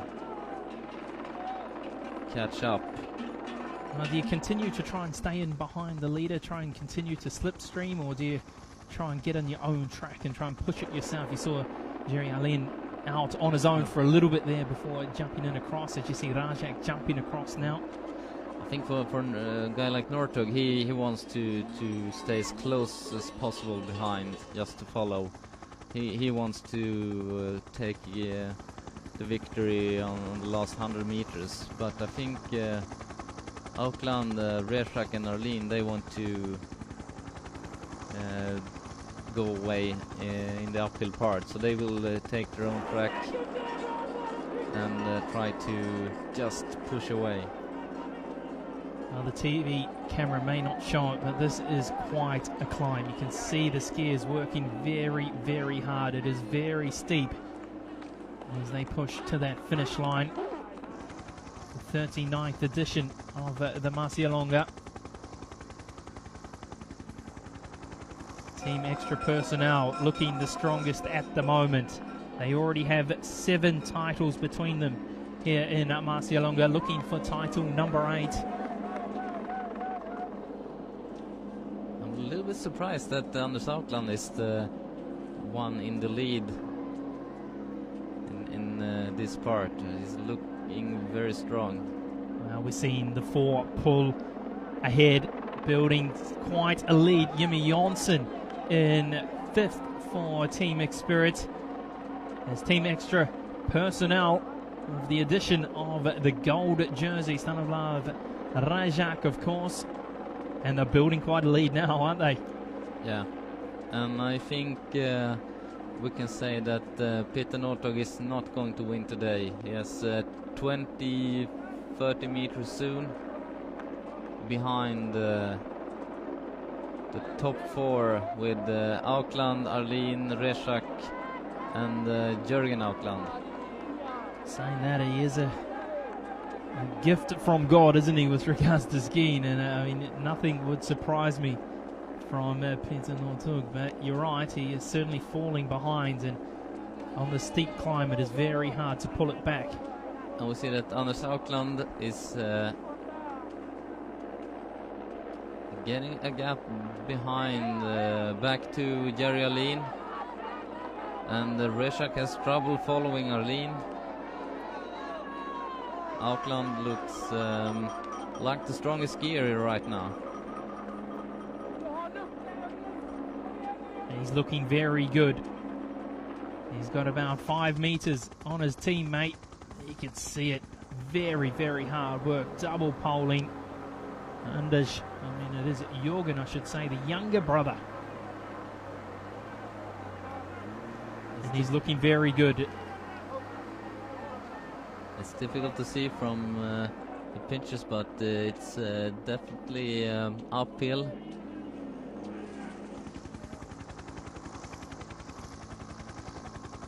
Well, at the start of the Cascada, at the 67.2 kilometer mark, Jürgen Brink was coming in 11th position, so it's going to be tough for him to get up there. Yeah.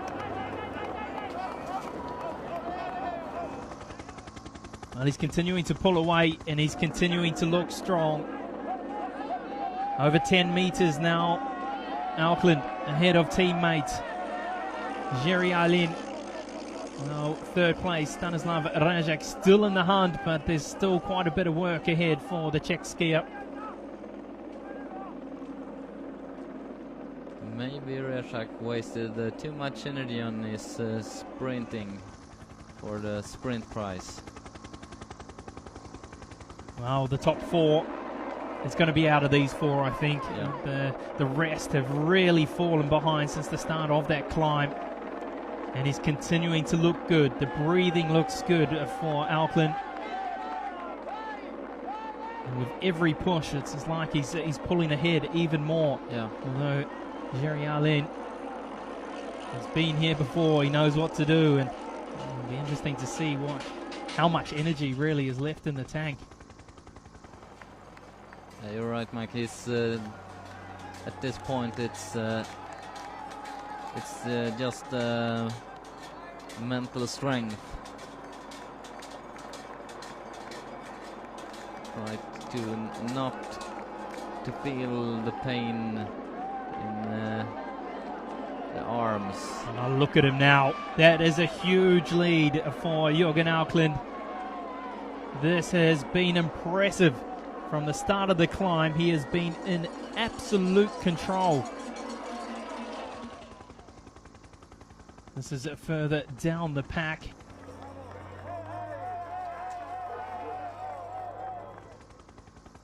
we're going to have a slower time than last year. I'm sure a lot of people will be a little bit surprised with that. They were expecting a fairly quick time here in 2012 with perfect conditions, really. Look at him go. Very impressive from the 36-year-old. He finished 5th last year. But he's looking odds-on favourite to pick up his 3rd title here in Marcialonga. Jimmy Jonsson continuing to push hard in 4th position. Darlin in 2nd. Rajak in 3rd. With the Team Spirit skier in 4th place. Although, starting to catch him up a little bit. In fact, that's the other Auckland brother. Apologies, he's pushed into 2nd place. So, it's the 2 Auckland brothers doing the hard work. The older brother trying to catch the younger.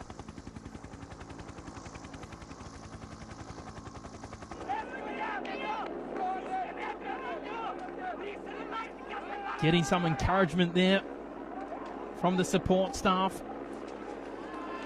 I'm sure he's had a look behind to see how much of a lead he actually does have, and I'm sure he'll be quite happy to see his older brother behind him.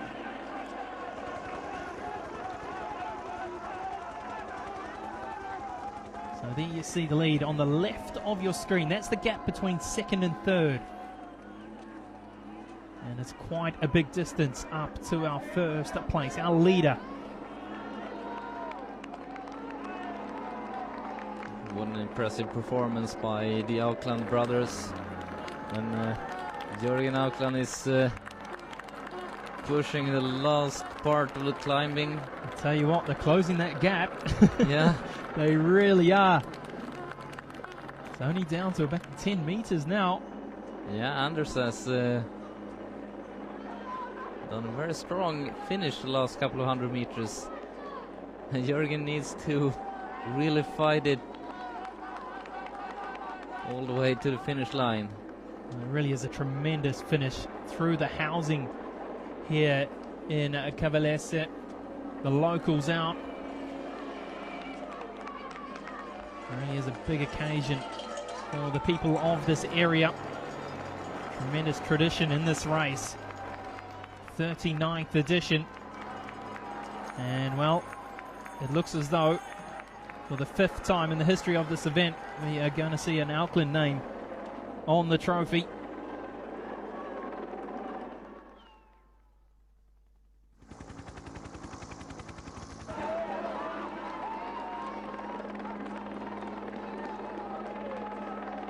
Well, the victory here for Jörgen could almost push him in the lead of the overall standings for Ski Classics. Currently sitting in 3rd place on 120 points. As we come down to the finish, and it's all the Auckland brothers. 88, Jörgen Auckland. He's gonna take it from his brother. What a tremendous effort that was. That is outstanding stuff from the brothers. Rajak crosses the line in 3rd place. And back in 4th place. Our defending champion from last year, he'll have to settle for 4th place in 2012. Marcialonga. Still, I'm sure he'll be fairly happy with that race, I'm sure. Yeah. But a tremendous result for Team Extra personnel. 1st, 2nd and 4th place. 2 hours, 55 minutes and 37 seconds. The battle now for 5th, and it's easily going to go to our 1st skier from Team Spirit, Jimmy Jonsson. Another impressive display from the youngster. And Jörgen Brink finishes as number 6. That is an impressive climb from Jörgen Brink. As mentioned, he was 11th place going into the thing, into the climb, I should say. First Laugelin Italian in 8th. Morandini, in fact, yeah, now 1st. And Nortug is 10th place. 10th place. 1 minute 18 seconds. Do you think he'll be happy with that? I think he's quite happy. Of course, he always wants to win, but I think he realistically thought that it would be very hard. So I think he's quite happy. It's his first long distance race. I mean, he's up against very experienced racers in this form of cross-country skiing. So, I mean, he has to be happy with coming in the top 10, I'm sure. Definitely. I think he'll do a great, an even better race next week in König Ludwig Lauf. And I think that Vasaloppet, the track in Vasaloppet will suit Peter Northug a little bit better. I think this kind of finish with the long climb is not perhaps Peter Northug's favorite kind of finish. It would have been interesting to see if he did race that Kazurska Parasaska, our first ski classics, and that was a lot flatter, wasn't it? So that would have been more ideal, you could say, for him, of course, and it was a 50-kilometer race as well. Let's cross down and try and get a few words from our winner, Jørgen Auckland, the 36-year-old. What a race. What a fantastic result. It was absolutely great. It was... I felt strong the whole time, but it was so easy to stay behind. So the race was quite easy until last 5K. Then it was hard. And Jørgen was he was tired at start, so he was so strong then.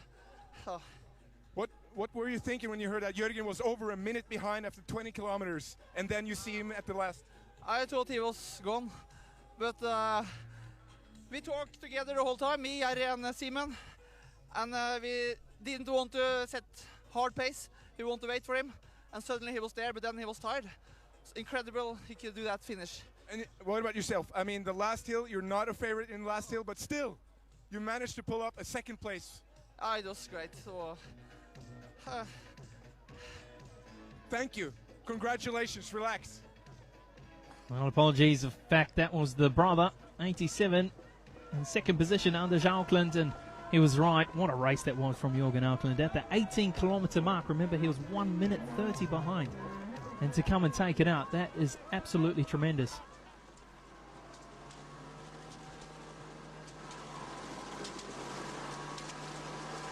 Now this is our leading woman, Nyström. Jenny Hansen. Nyström in the head there. 193 on the bib.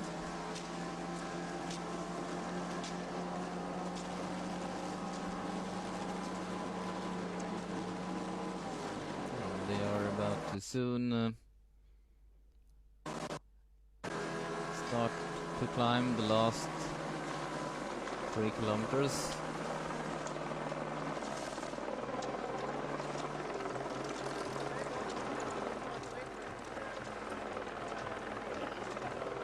Hopefully we can get some audio here of our champion, Jørgen Auckland.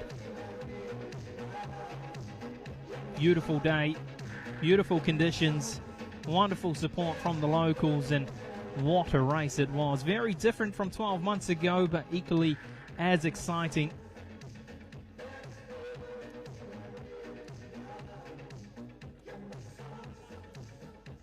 Looking back to our bets, we were both wrong, mate. Yeah, yeah. We're here with the winner, Jørgen Auckland. We'll just quickly Finally. cross down to our winner. I'm so happy. So it was unbelievable. I was struggling the whole time in the beginning, 1 minute behind in the Kansai, and luckily they slowed down and we caught them, and I just went for it in the end. You can hear Anders shouting, "Where's Jørgen? Where's Jørgen?" In the field. And then you're suddenly there, and in the last hill, you pull away. Yeah, I was afraid of Retsjak and Jerry, but I felt good, really good skis in the end, and so happy. And your brother follows up with a strong performance in the last hill. What a surprise. No. Yeah, it was great. What a day for the team. We got the world elite here, and you're the #1. Congratulations. Tremendous words there from our champion, his third title here in Marcialonga, and the way he did it was absolutely sensational, wasn't it? Yeah, very impressive. I mean, being over 1 minute behind already in the beginning, I thought he was gone, as his brother said. And but what a fantastic finish. And we were wrong. Reshak and Erlin wasn't able to follow the Aukland brothers, finishing 3rd and 4th place instead. Well, you mentioned it at the start of the climb, and you questioned all that hard work that Rajak put in with regards to getting those sprint points. And were they going to come back and bite him on the butt, you could say, and well, basically did, didn't it? He just didn't have that push on that climb. I think it had some effect, definitely.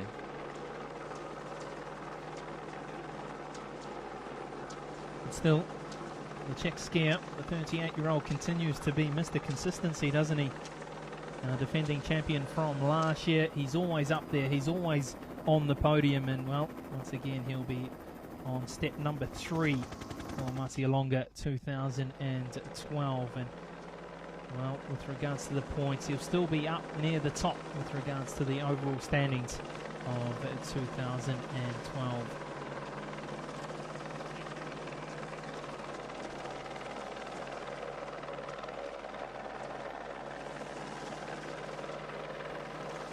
Well, as we wait for the woman to finish, let's look ahead to next week in our 3rd Ski Classics event from Germany. How do you see it? Going to be a very different race once again. Yes, it will. It's a different kind of track. It is a little bit more ups and downs, and we don't have any exceptional mountain climbing in König Ludwigslauf. So it's a different kind of journey for the skiers. It's going to be very tough for them to turn things around. Of course, only 1 week before that race, but it is just, I was going to say, just 42 kilometres. But Yeah. there's still quite a big difference from today, 70 kilometres, of course. It's still going to be tough, but it's a track that's very flat, not too much of a climb, a slight climb at the start, but after that it's pretty flat all the way to the finish. And well, last year it was Jerry Arlin who won the race in a time of 1 hour 38 minutes 56 seconds ahead of Rajak. Well, in 3rd place was Oscar Svard, and well, for the Swedes and for Team Spirit, we hope to see Oscar Svard back there for Ski Classics number 3. We wish him a speedy recovery from that stomach illness that he does have, and let's hope he'll be back to try and challenge once again. And I think Petter Northug will have a lot better chances next weekend in König Ludwigslauf. Now he's got 1 more experience from long distance skiing here in Marcialonga, and I think the track suits him better, and it's also a little bit shorter distance. I think they have to watch out for Petter Northug next week. Definitely. There was a lot of questions coming into this race with how he's going to do over 70 kilometres and just how the track is designed, but certainly next week he has to go into it as one of the clear favourites, doesn't he? And interesting to see if we have Serena Boner back competing after her illness. We hope so. She finished 2nd place in König Ludwigslauf last year, but as you know, she won the whole Ski Classics, and if she's back, she'll be one of the favorites. Well, she originally was out because of a back injury, wasn't she? She had quite a few issues with her back. Seen the chiropractor and physio on a regular basis, and it wasn't quite right for Shizuka Parasaska. She came back though and did a race last week, but word is she's got an illness as well, so it's not her back that's keeping her out. It's actually a stomach bug like that for Oscar Svard. But you're right, it'd be good to see her back, and it would make it more interesting in the women's race as well, wouldn't it? Definitely, and we hope to see Sandra Hansson soon as well. Because it's interesting to have even more competition among the women. Well, certainly, 12 months ago at the König Ludwig Lauf, it was Sandra Hansson who crossed the line in first place for the woman. As mentioned, we haven't seen her here today, so it'll be interesting to see what the news is there for Hansson. So 3 kilometres to go for the woman. It continues to be all about the two girls from Team Experience, and talk about stepping up in the absence of Serena Bona.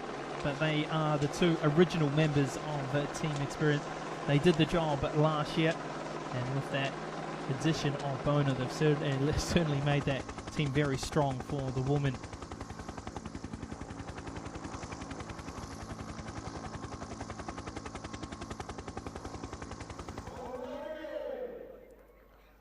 There we see from Team Patria Direct, Stanislav Rajak in 3rd position on his log of wood. Interesting podium. Yeah. 2nd place from Team Extra Personnel, Anders Auckland, and our champion. And shakes all around, high five from his brother. Number 88 from Norway, Jorgen Auckland.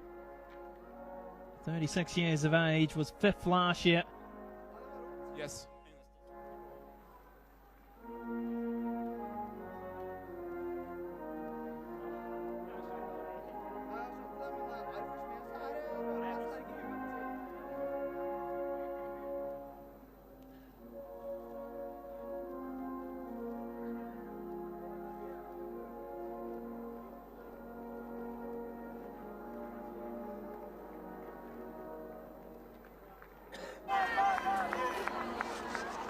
Back to the live action.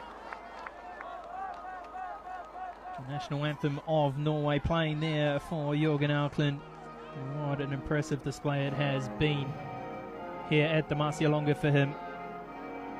His 9th time here. 7 of 8 times he's been on the podium, and that has now gone up to 8 of 9 times. 1st place today. Big congratulations for him. Petter Northug, your first Marcialonga, how was it? Yeah, it was tough race. The start wasn't that good. I broke a pool there, but yeah, I fast get contact with the group again, and after that the speed wasn't too high, but yeah, you get tired of just double pulling, and in the last climb I had no chance. I was totally finished, so then it was just to cross the finish line. How was it different? Did you feel the last hour compared to other competitions? Yeah, it's like sometimes it goes really fast the last hours, and sometimes really slow. So it's certainly many attacks there the last minute. So yeah, it's tough when if you haven't done so much double pulling training. But I need this race before Vasaloppet. So we're going to see you much stronger, much more favorite in Vasaloppet. I hope so. To do some special training now in February and have been a little bit stronger in the upper body. I think I can follow them easier and maybe have more power left at the end. And final comments. What do you think about Jørgen and Anders today? Jørgen, he looked tired after 5Ks, but that's typical him. And after 100K, he starts to feel good, and then he comes and he attacks. So yeah, that was impressive. It was an honor to have you here, and we look forward to Vasaloppet. Congratulations. Thank you. Tremendous to get some words there from Petter Northug. Honesty. Yeah. And he said he was tired. He had nothing at the end, which is no surprise, really. It's interesting to hear him saying that he will, from now on until Vasaloppet, focus only on improving his double poling and upper body strength to be able to compete for the victory in Vasaloppet. It was interesting to hear him say that. News to me was that he was going to race next week at the Conrad Ludwig Lauf, but what he just said then, maybe he's not. Maybe he's just going to focus on that Barceloppe. We'll see. I also heard he was planning to do that, but maybe he's going to stay home in Norway and do some double polling training. Do you want to just explain what's happening here? Putting a little bit of extra wax on here. They're so far ahead that they've got time to have a cup of coffee and sort things out. Yeah, I think they feel that they have so many minutes to go to Sara Svensson, so they have time to put on some grip wax. I don't think they have had so much grip wax during the race, but they're taking their time, 30 seconds or so, to put on some grip wax, and which allows them to have a much better journey up hills in the climbing, where they can use the diagonal technique instead of just double poling. Of course, the men didn't have that opportunity to do that. It was just too tight. Exactly. I don't think too many of them would have done it if they had the chance, do you think? Or? No, it has actually happened once. I think it was when Anders Aukland won. Where I think he stopped and put on some grip wax. But now we can see that Susanne Nyström is breaking away from Jenny Hansson. Maybe that Jenny didn't get enough grip under her skis. So Susanne is looks like she's going for the victory today. It'll be fantastic if she does cross the line in first, the 29-year-old from Mora. She's been around a long time, and as mentioned, she's always finished in third place here in Marcialonga. She didn't have quite the race that she would have liked in Ski Classic number 1, where she finished in 7th position. But it's certainly been all about her and her teammate Jenny Hansen here today. Now we can see Jenny does not have enough grip. She's double poling. You see the different technique there being used by the two girls.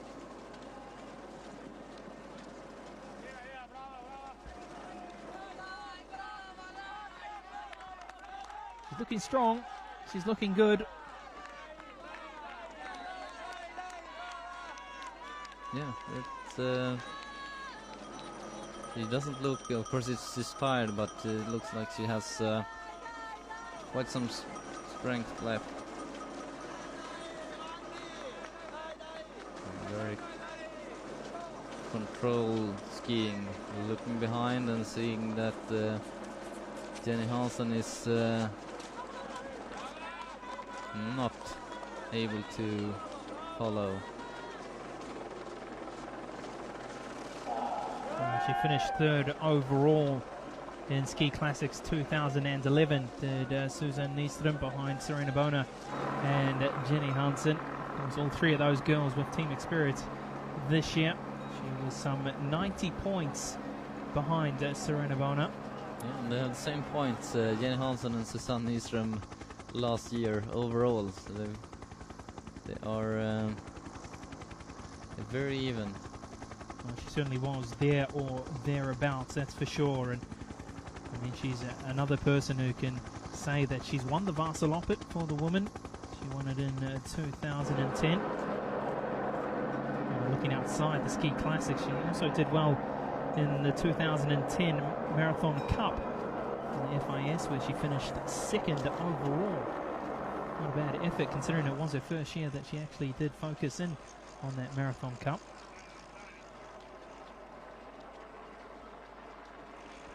Well, a new gold bib going to our winner today, Jürgen Aukland, taking it from Stanislav Rajak.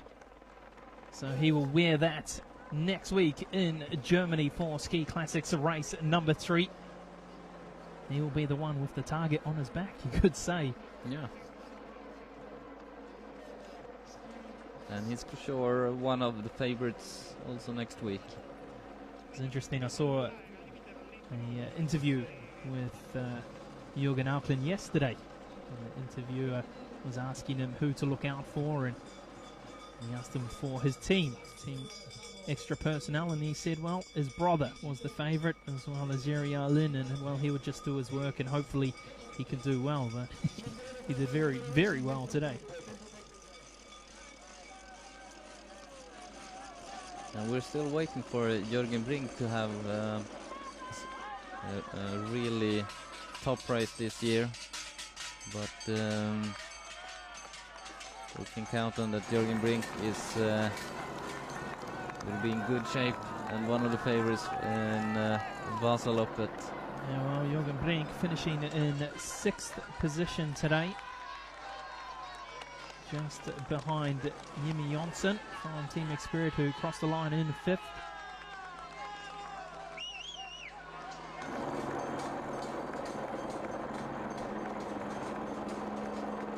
Getting to the finish line for the woman.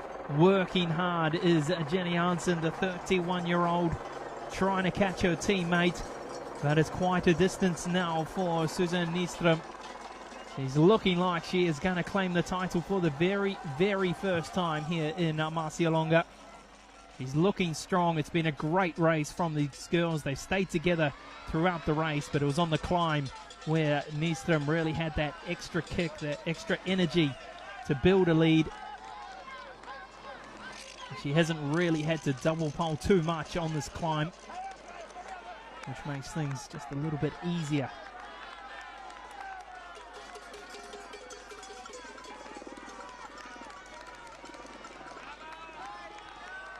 And there are lots of people here cheering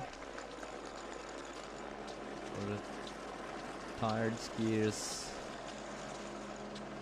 going towards the finish line.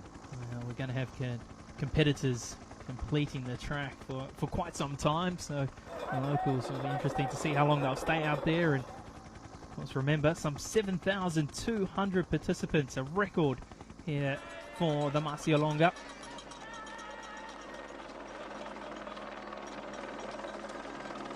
Slight slip there, cruising along 16 kilometers per hour is Nyström. And she is going to cruise to victory here. Winning time for the woman 12 months ago was 3 hours, 15 minutes and 7 seconds from Serena Bona. It's going to be slower today, but we saw that for the men as well, so no surprises really there.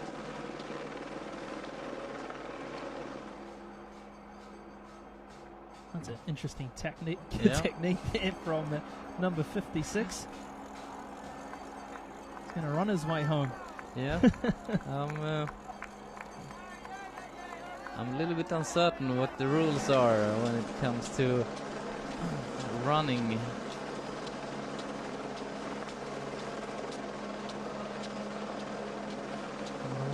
The Italian there, Daniela Zorzi, looked like he had broken something there. I'm sure he's not doing that by choice, and I'm sure it would be easier to take the other ski off as well, but maybe that's got to do with the rules. You've got to at least have one ski on.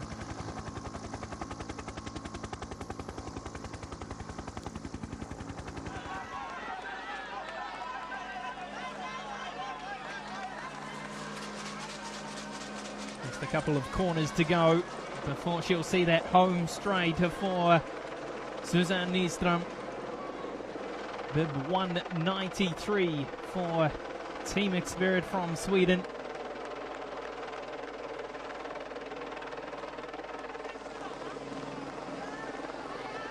She will get some important points for Team Experience in the team competition.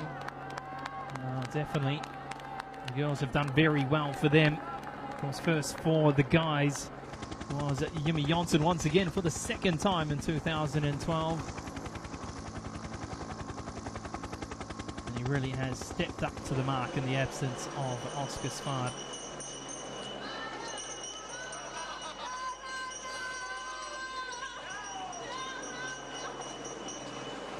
The locals getting excited. Really do love this finish through the housing. Close and personal for the spectators. last bit of encouragement.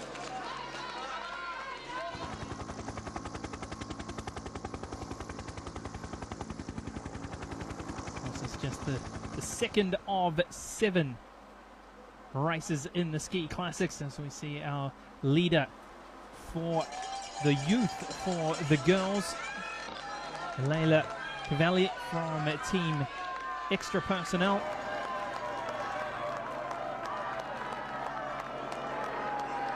She pretty much knows now that she's got it. Not too far to go.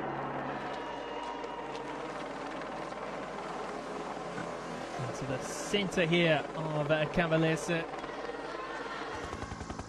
And after 70 kilometers, it's going to be the 29-year-old from Sweden, from Team Spirit.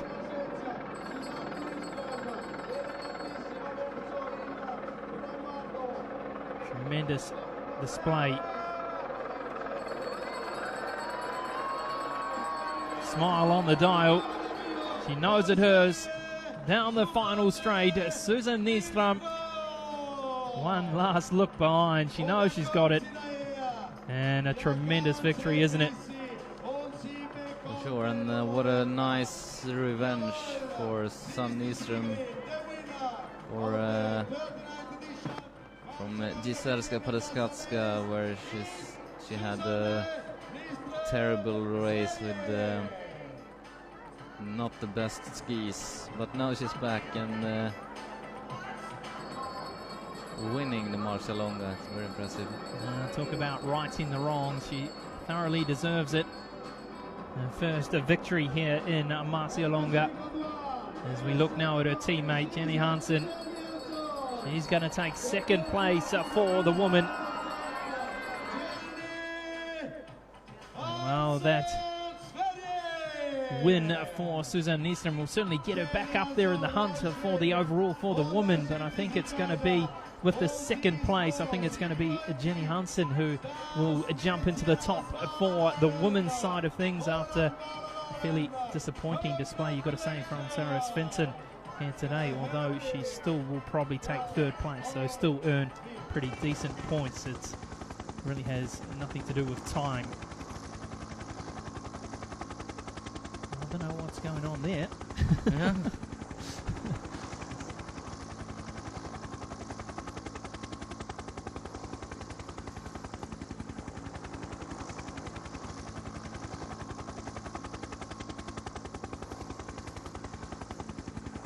Just looking through the results for the men down the line, it was, well, Rikard Andreasen finishing in 18th position for Team Spirit.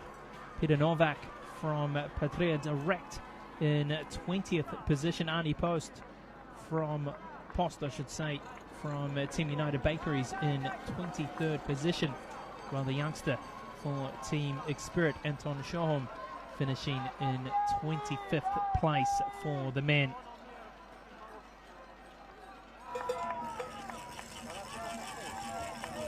And from the way the camera is showing us, it looks like the youngster from Team Extra Personnel, Leila Kvalle, could well and truly be in third place for the woman, the 24-year-old, wearing the pink bib. She's leading the youth category for the woman. There we see her now. Impressive race from her. Yeah, maybe she left Sarah Svensson behind. She finished in 6th place at the Jezerska Panasaska. So far it's been quite a ski classics for the youngster. First year in the competition. As we look at the overhead shot from the helicopter of our finishing town, Cavalese. Tremendous old town. The locals very welcoming, and what a race it has been in 2012. It was one of the strongest lineups we've seen in the history of this event, and it certainly lived up to expectations.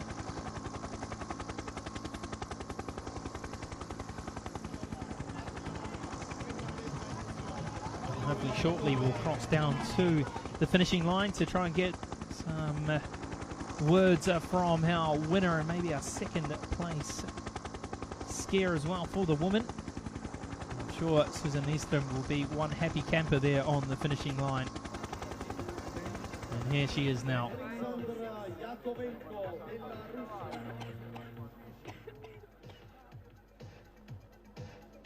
Not quite just yet, but hopefully once she gets her breath back, we can get a few words from the Swede. Of course, it's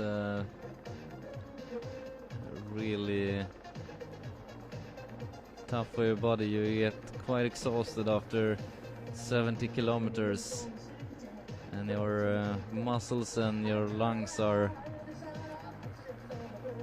very tired. It must be very, very tough for these skiers to turn things around in 7 days' time and compete in Germany. You've got the traveling, of course. You've got to get the body back into shape. You've got to get training. It's very, very tough. Very tough schedule for these skiers.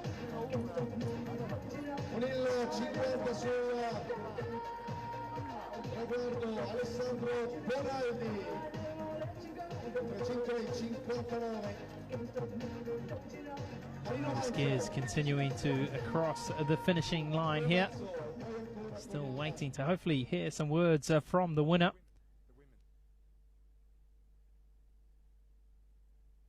Sono contenta di essere la campionessa della Marcialonga.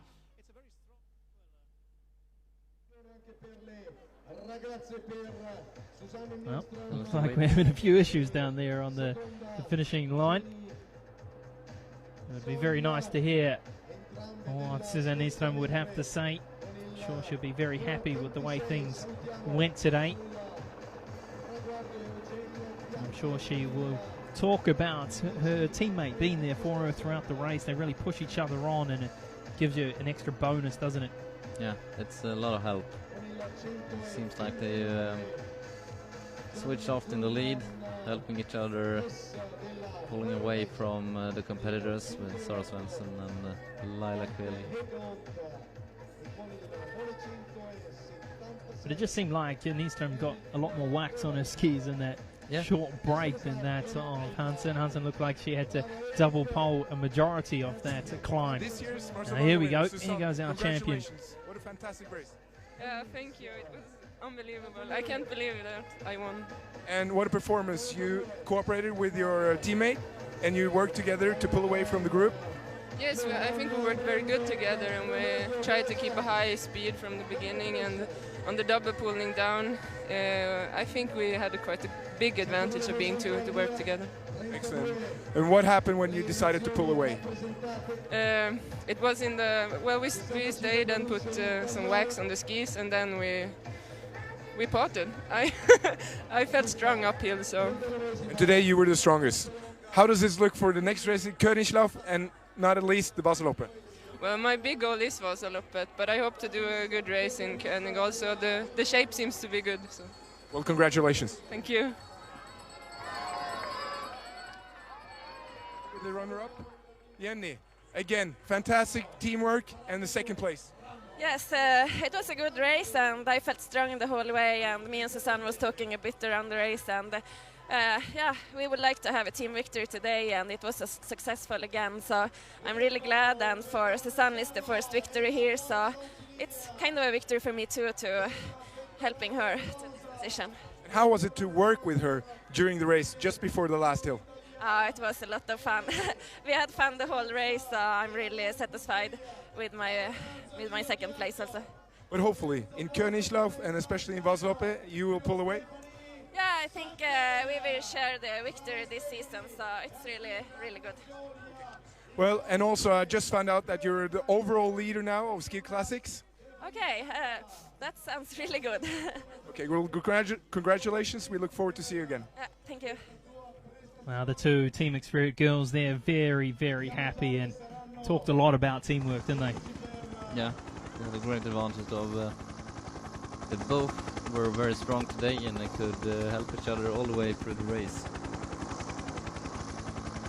Well, they are the original members of Team Experience. They worked together last year, and that teamwork certainly is paying dividends. First and second place for them here in Marcialonga.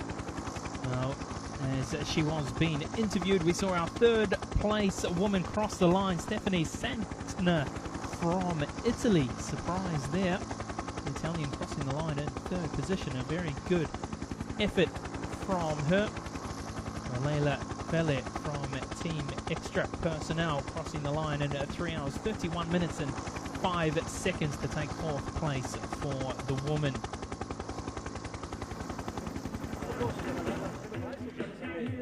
Number 3 skier today, Laila. What a fantastic race from your part. Yeah, well, it was a hard day for me. I broke my pole after just a few kilometers and had to go with one pool in like 2 or 3 kilometers, and then I got a very long pool. So I had to go full speed all the way, and I'm really tired now. So you lost the lead there, but you seem to pull yourself together and really pull back to a third place. That is a fantastic result. Yeah, actually, I think I was number 4. Okay, fourth place, still a fantastic result. You're still in the overall lead for the youth jersey. You're going to go for the podium in the next race in König? Yes, that'll be my revenge. Okay, well, congratulations. Boys. Double Team Extra. Yeah. Thank you. So our first youth person across the line, Leila Felle, and well, just 24 years of age. She's got a very bright future in this form of cross-country skiing. She was 6th in the Czech Republic in Ski Classics, number 1 and a 4th placing here. So tremendous stuff for her. First skier for Team Extra Personnel for the woman.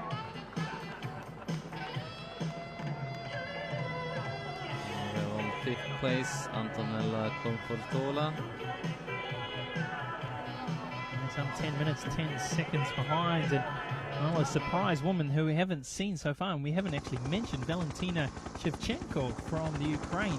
We haven't seen her at all today, so it's uncertain whether she's started or not.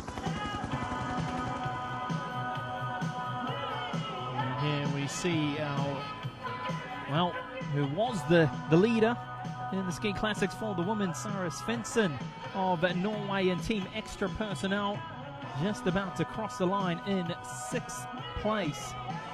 Some almost 11 minutes behind the leaders. That is a big lead, and she is going to lose that golden bib, and that will go to Jenny Hansen for next week's race in Germany. She takes the lead for the women's in the Ski Classics.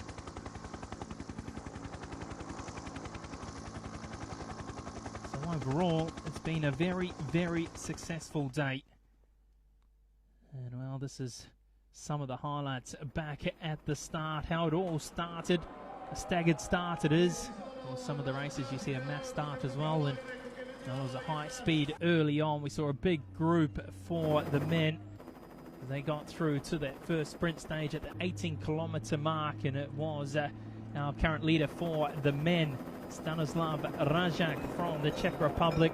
In fact, Rajak took first place at both sprint stages at the 55-kilometer mark as well in Lago de Tercero. And well, there was a big group, wasn't there, for a majority of the race. About 17, 18 skiers worked together just before the climb. It got down to about 9.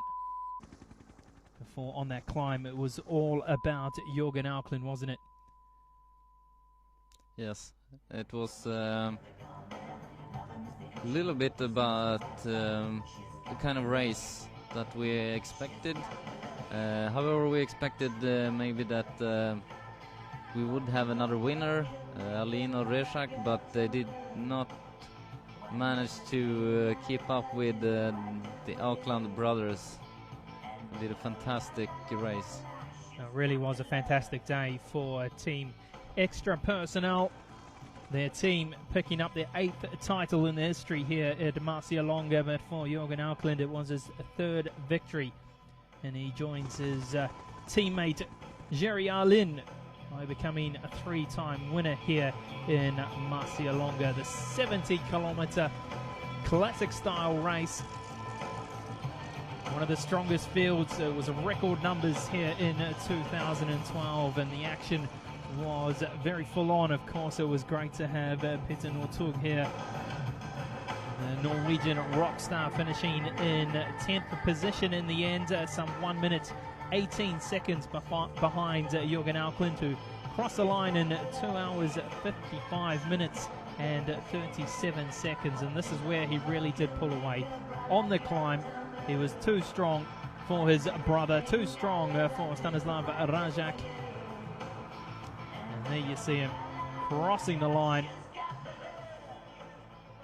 Well, his brother right in behind him. Numbers 88 and 87. Rajak doing enough, missed the consistency to get another podium finish, although he does lose his yellow jersey, handing it over to the number 88, Jürgen Auckland.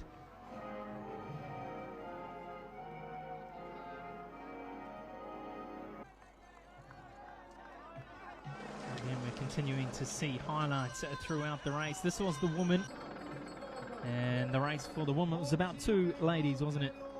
Yes, Susanne Nyström took the victory just before her teammate Jenny Hansson. And they followed each other all the way through the race until the last climb, where they both stopped and put on some grip wax. And Susanne got the best grip upwards, and she was stronger, so she left Jenny Hansson behind her, taking the victory today.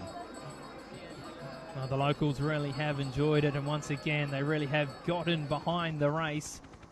A lot of support along the course throughout, and there you see the current standings for the men. Jürgen Auckland taking top spot, although he's equal with Rajak. He will wear the golden jersey, although they may both wear it actually next week in Germany. Anders in third, equal with Jimmy Jonsson, who once again had a fantastic race for Team Xspirit. Now this is later down the table there for the men. Peter Novak there, the second skier for Patricia Direct.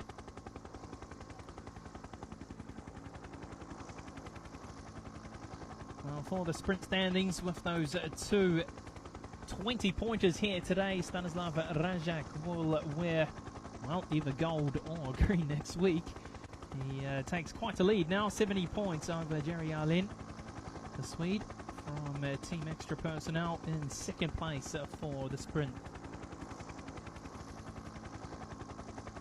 Well, for the woman, Jenny Hansen will be wearing the gold bib next week in Germany. She takes a top spot, although it is equal with Sarah Svensson, who will be a little bit disappointed with her race today, finishing in 6th position, the 31-year-old from Team Extra Personnel. So that brings down the curtain on what has been another fantastic race here in Marcialonga, the long march, 70 kilometers. It was extremely entertaining, and well, a big thank you to Andreas Johansson for joining us here today. I hope you enjoyed it, Andreas. It's been great to have your advice throughout the race. Thanks, Mike. It was great entertaining today. So on behalf of myself, Mike Craig, and Andreas Johansson, and all the crew here in Marcialonga, we hope you've enjoyed it. Ski Classics number 2 is done and dusted. Hope you can tune in 7 days' time. They're going to Ludwig Lauf from Germany will be Ski Classics number 3. Check your guide and go on to the homepage for Ski Classics, www.skiclassics.com. But from us, for now, it's goodbye.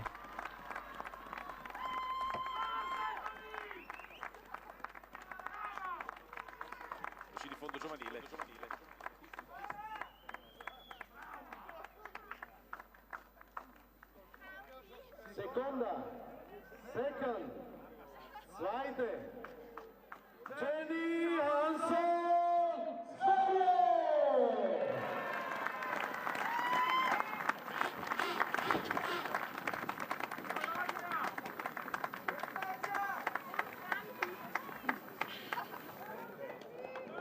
Prima, erste, first and winner, Susanne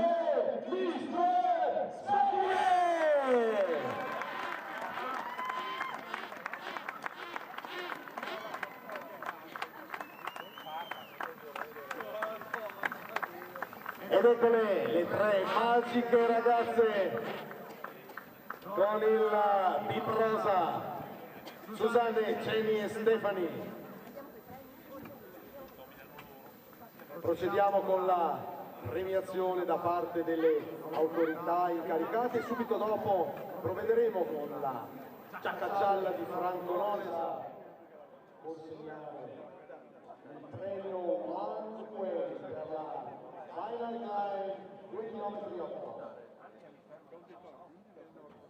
con il tempo di 12 e 18 vedremo chi riuscirà ad aggiudicarsi questo premio speciale consegnato da Franco Nones, rappresentante di One Way Italia.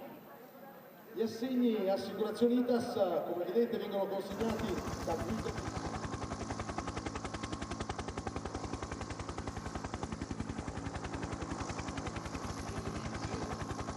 Verranno consegnati dall'Angelo Biondo, guidino dal Sasso, assessore allo sport e turismo del Verbano, Cusio e Ossola.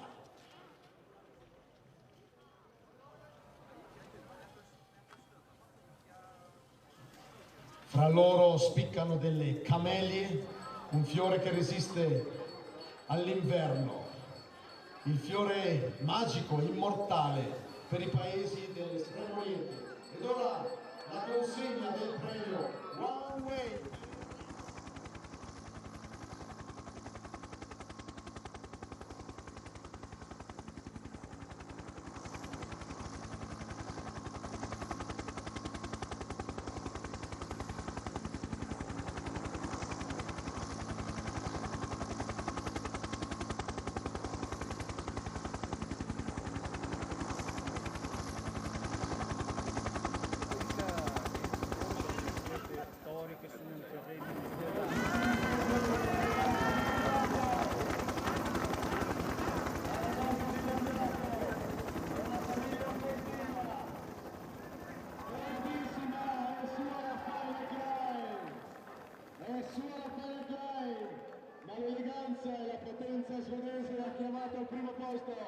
Susanne Nistrom di Mura e invece seconda Jenny Hanson di Balen, sempre in Svezia, e Carigneti. Dove stai, sei contento, eh? Ah, meno male. Stavolta vediamo se riuscirà la fortuna a fare il climb in 12 minuti o poco più, eh? So, liebe Sportfreunde, herzliche Grüße auch an den Dobracher Südtirol Matador, Herbert Sander. So, willkommen hier, willkommen ist auf jeden Fall. So, und jetzt die Stefanie, was ist denn los? Mit dem Karit, spumante Karit, Stefanie, ferma miseria, facile peccare.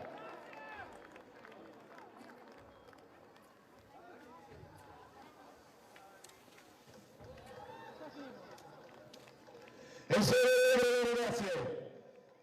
Ed ora è la volta della consegna del pettorale rosso Fish Marathon Cup.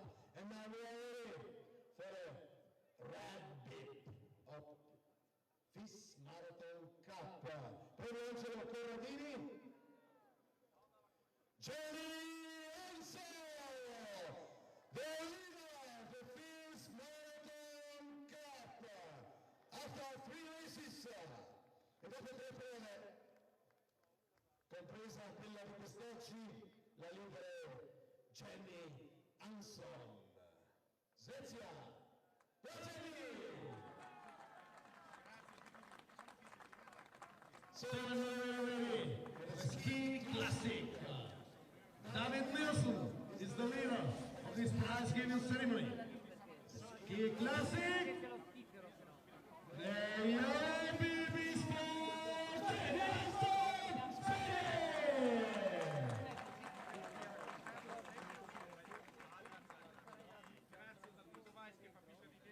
ed ecco il pettorale giallo che si sovrappone al rosso, quindi leader della Ski Classic dopo 2 prove, leader di FIS Marathon Cup dopo 3 prove, ed ora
magari appena iniziata. È iniziata appena adesso perché mancano ancora circa 7.000 concorrenti al traguardo.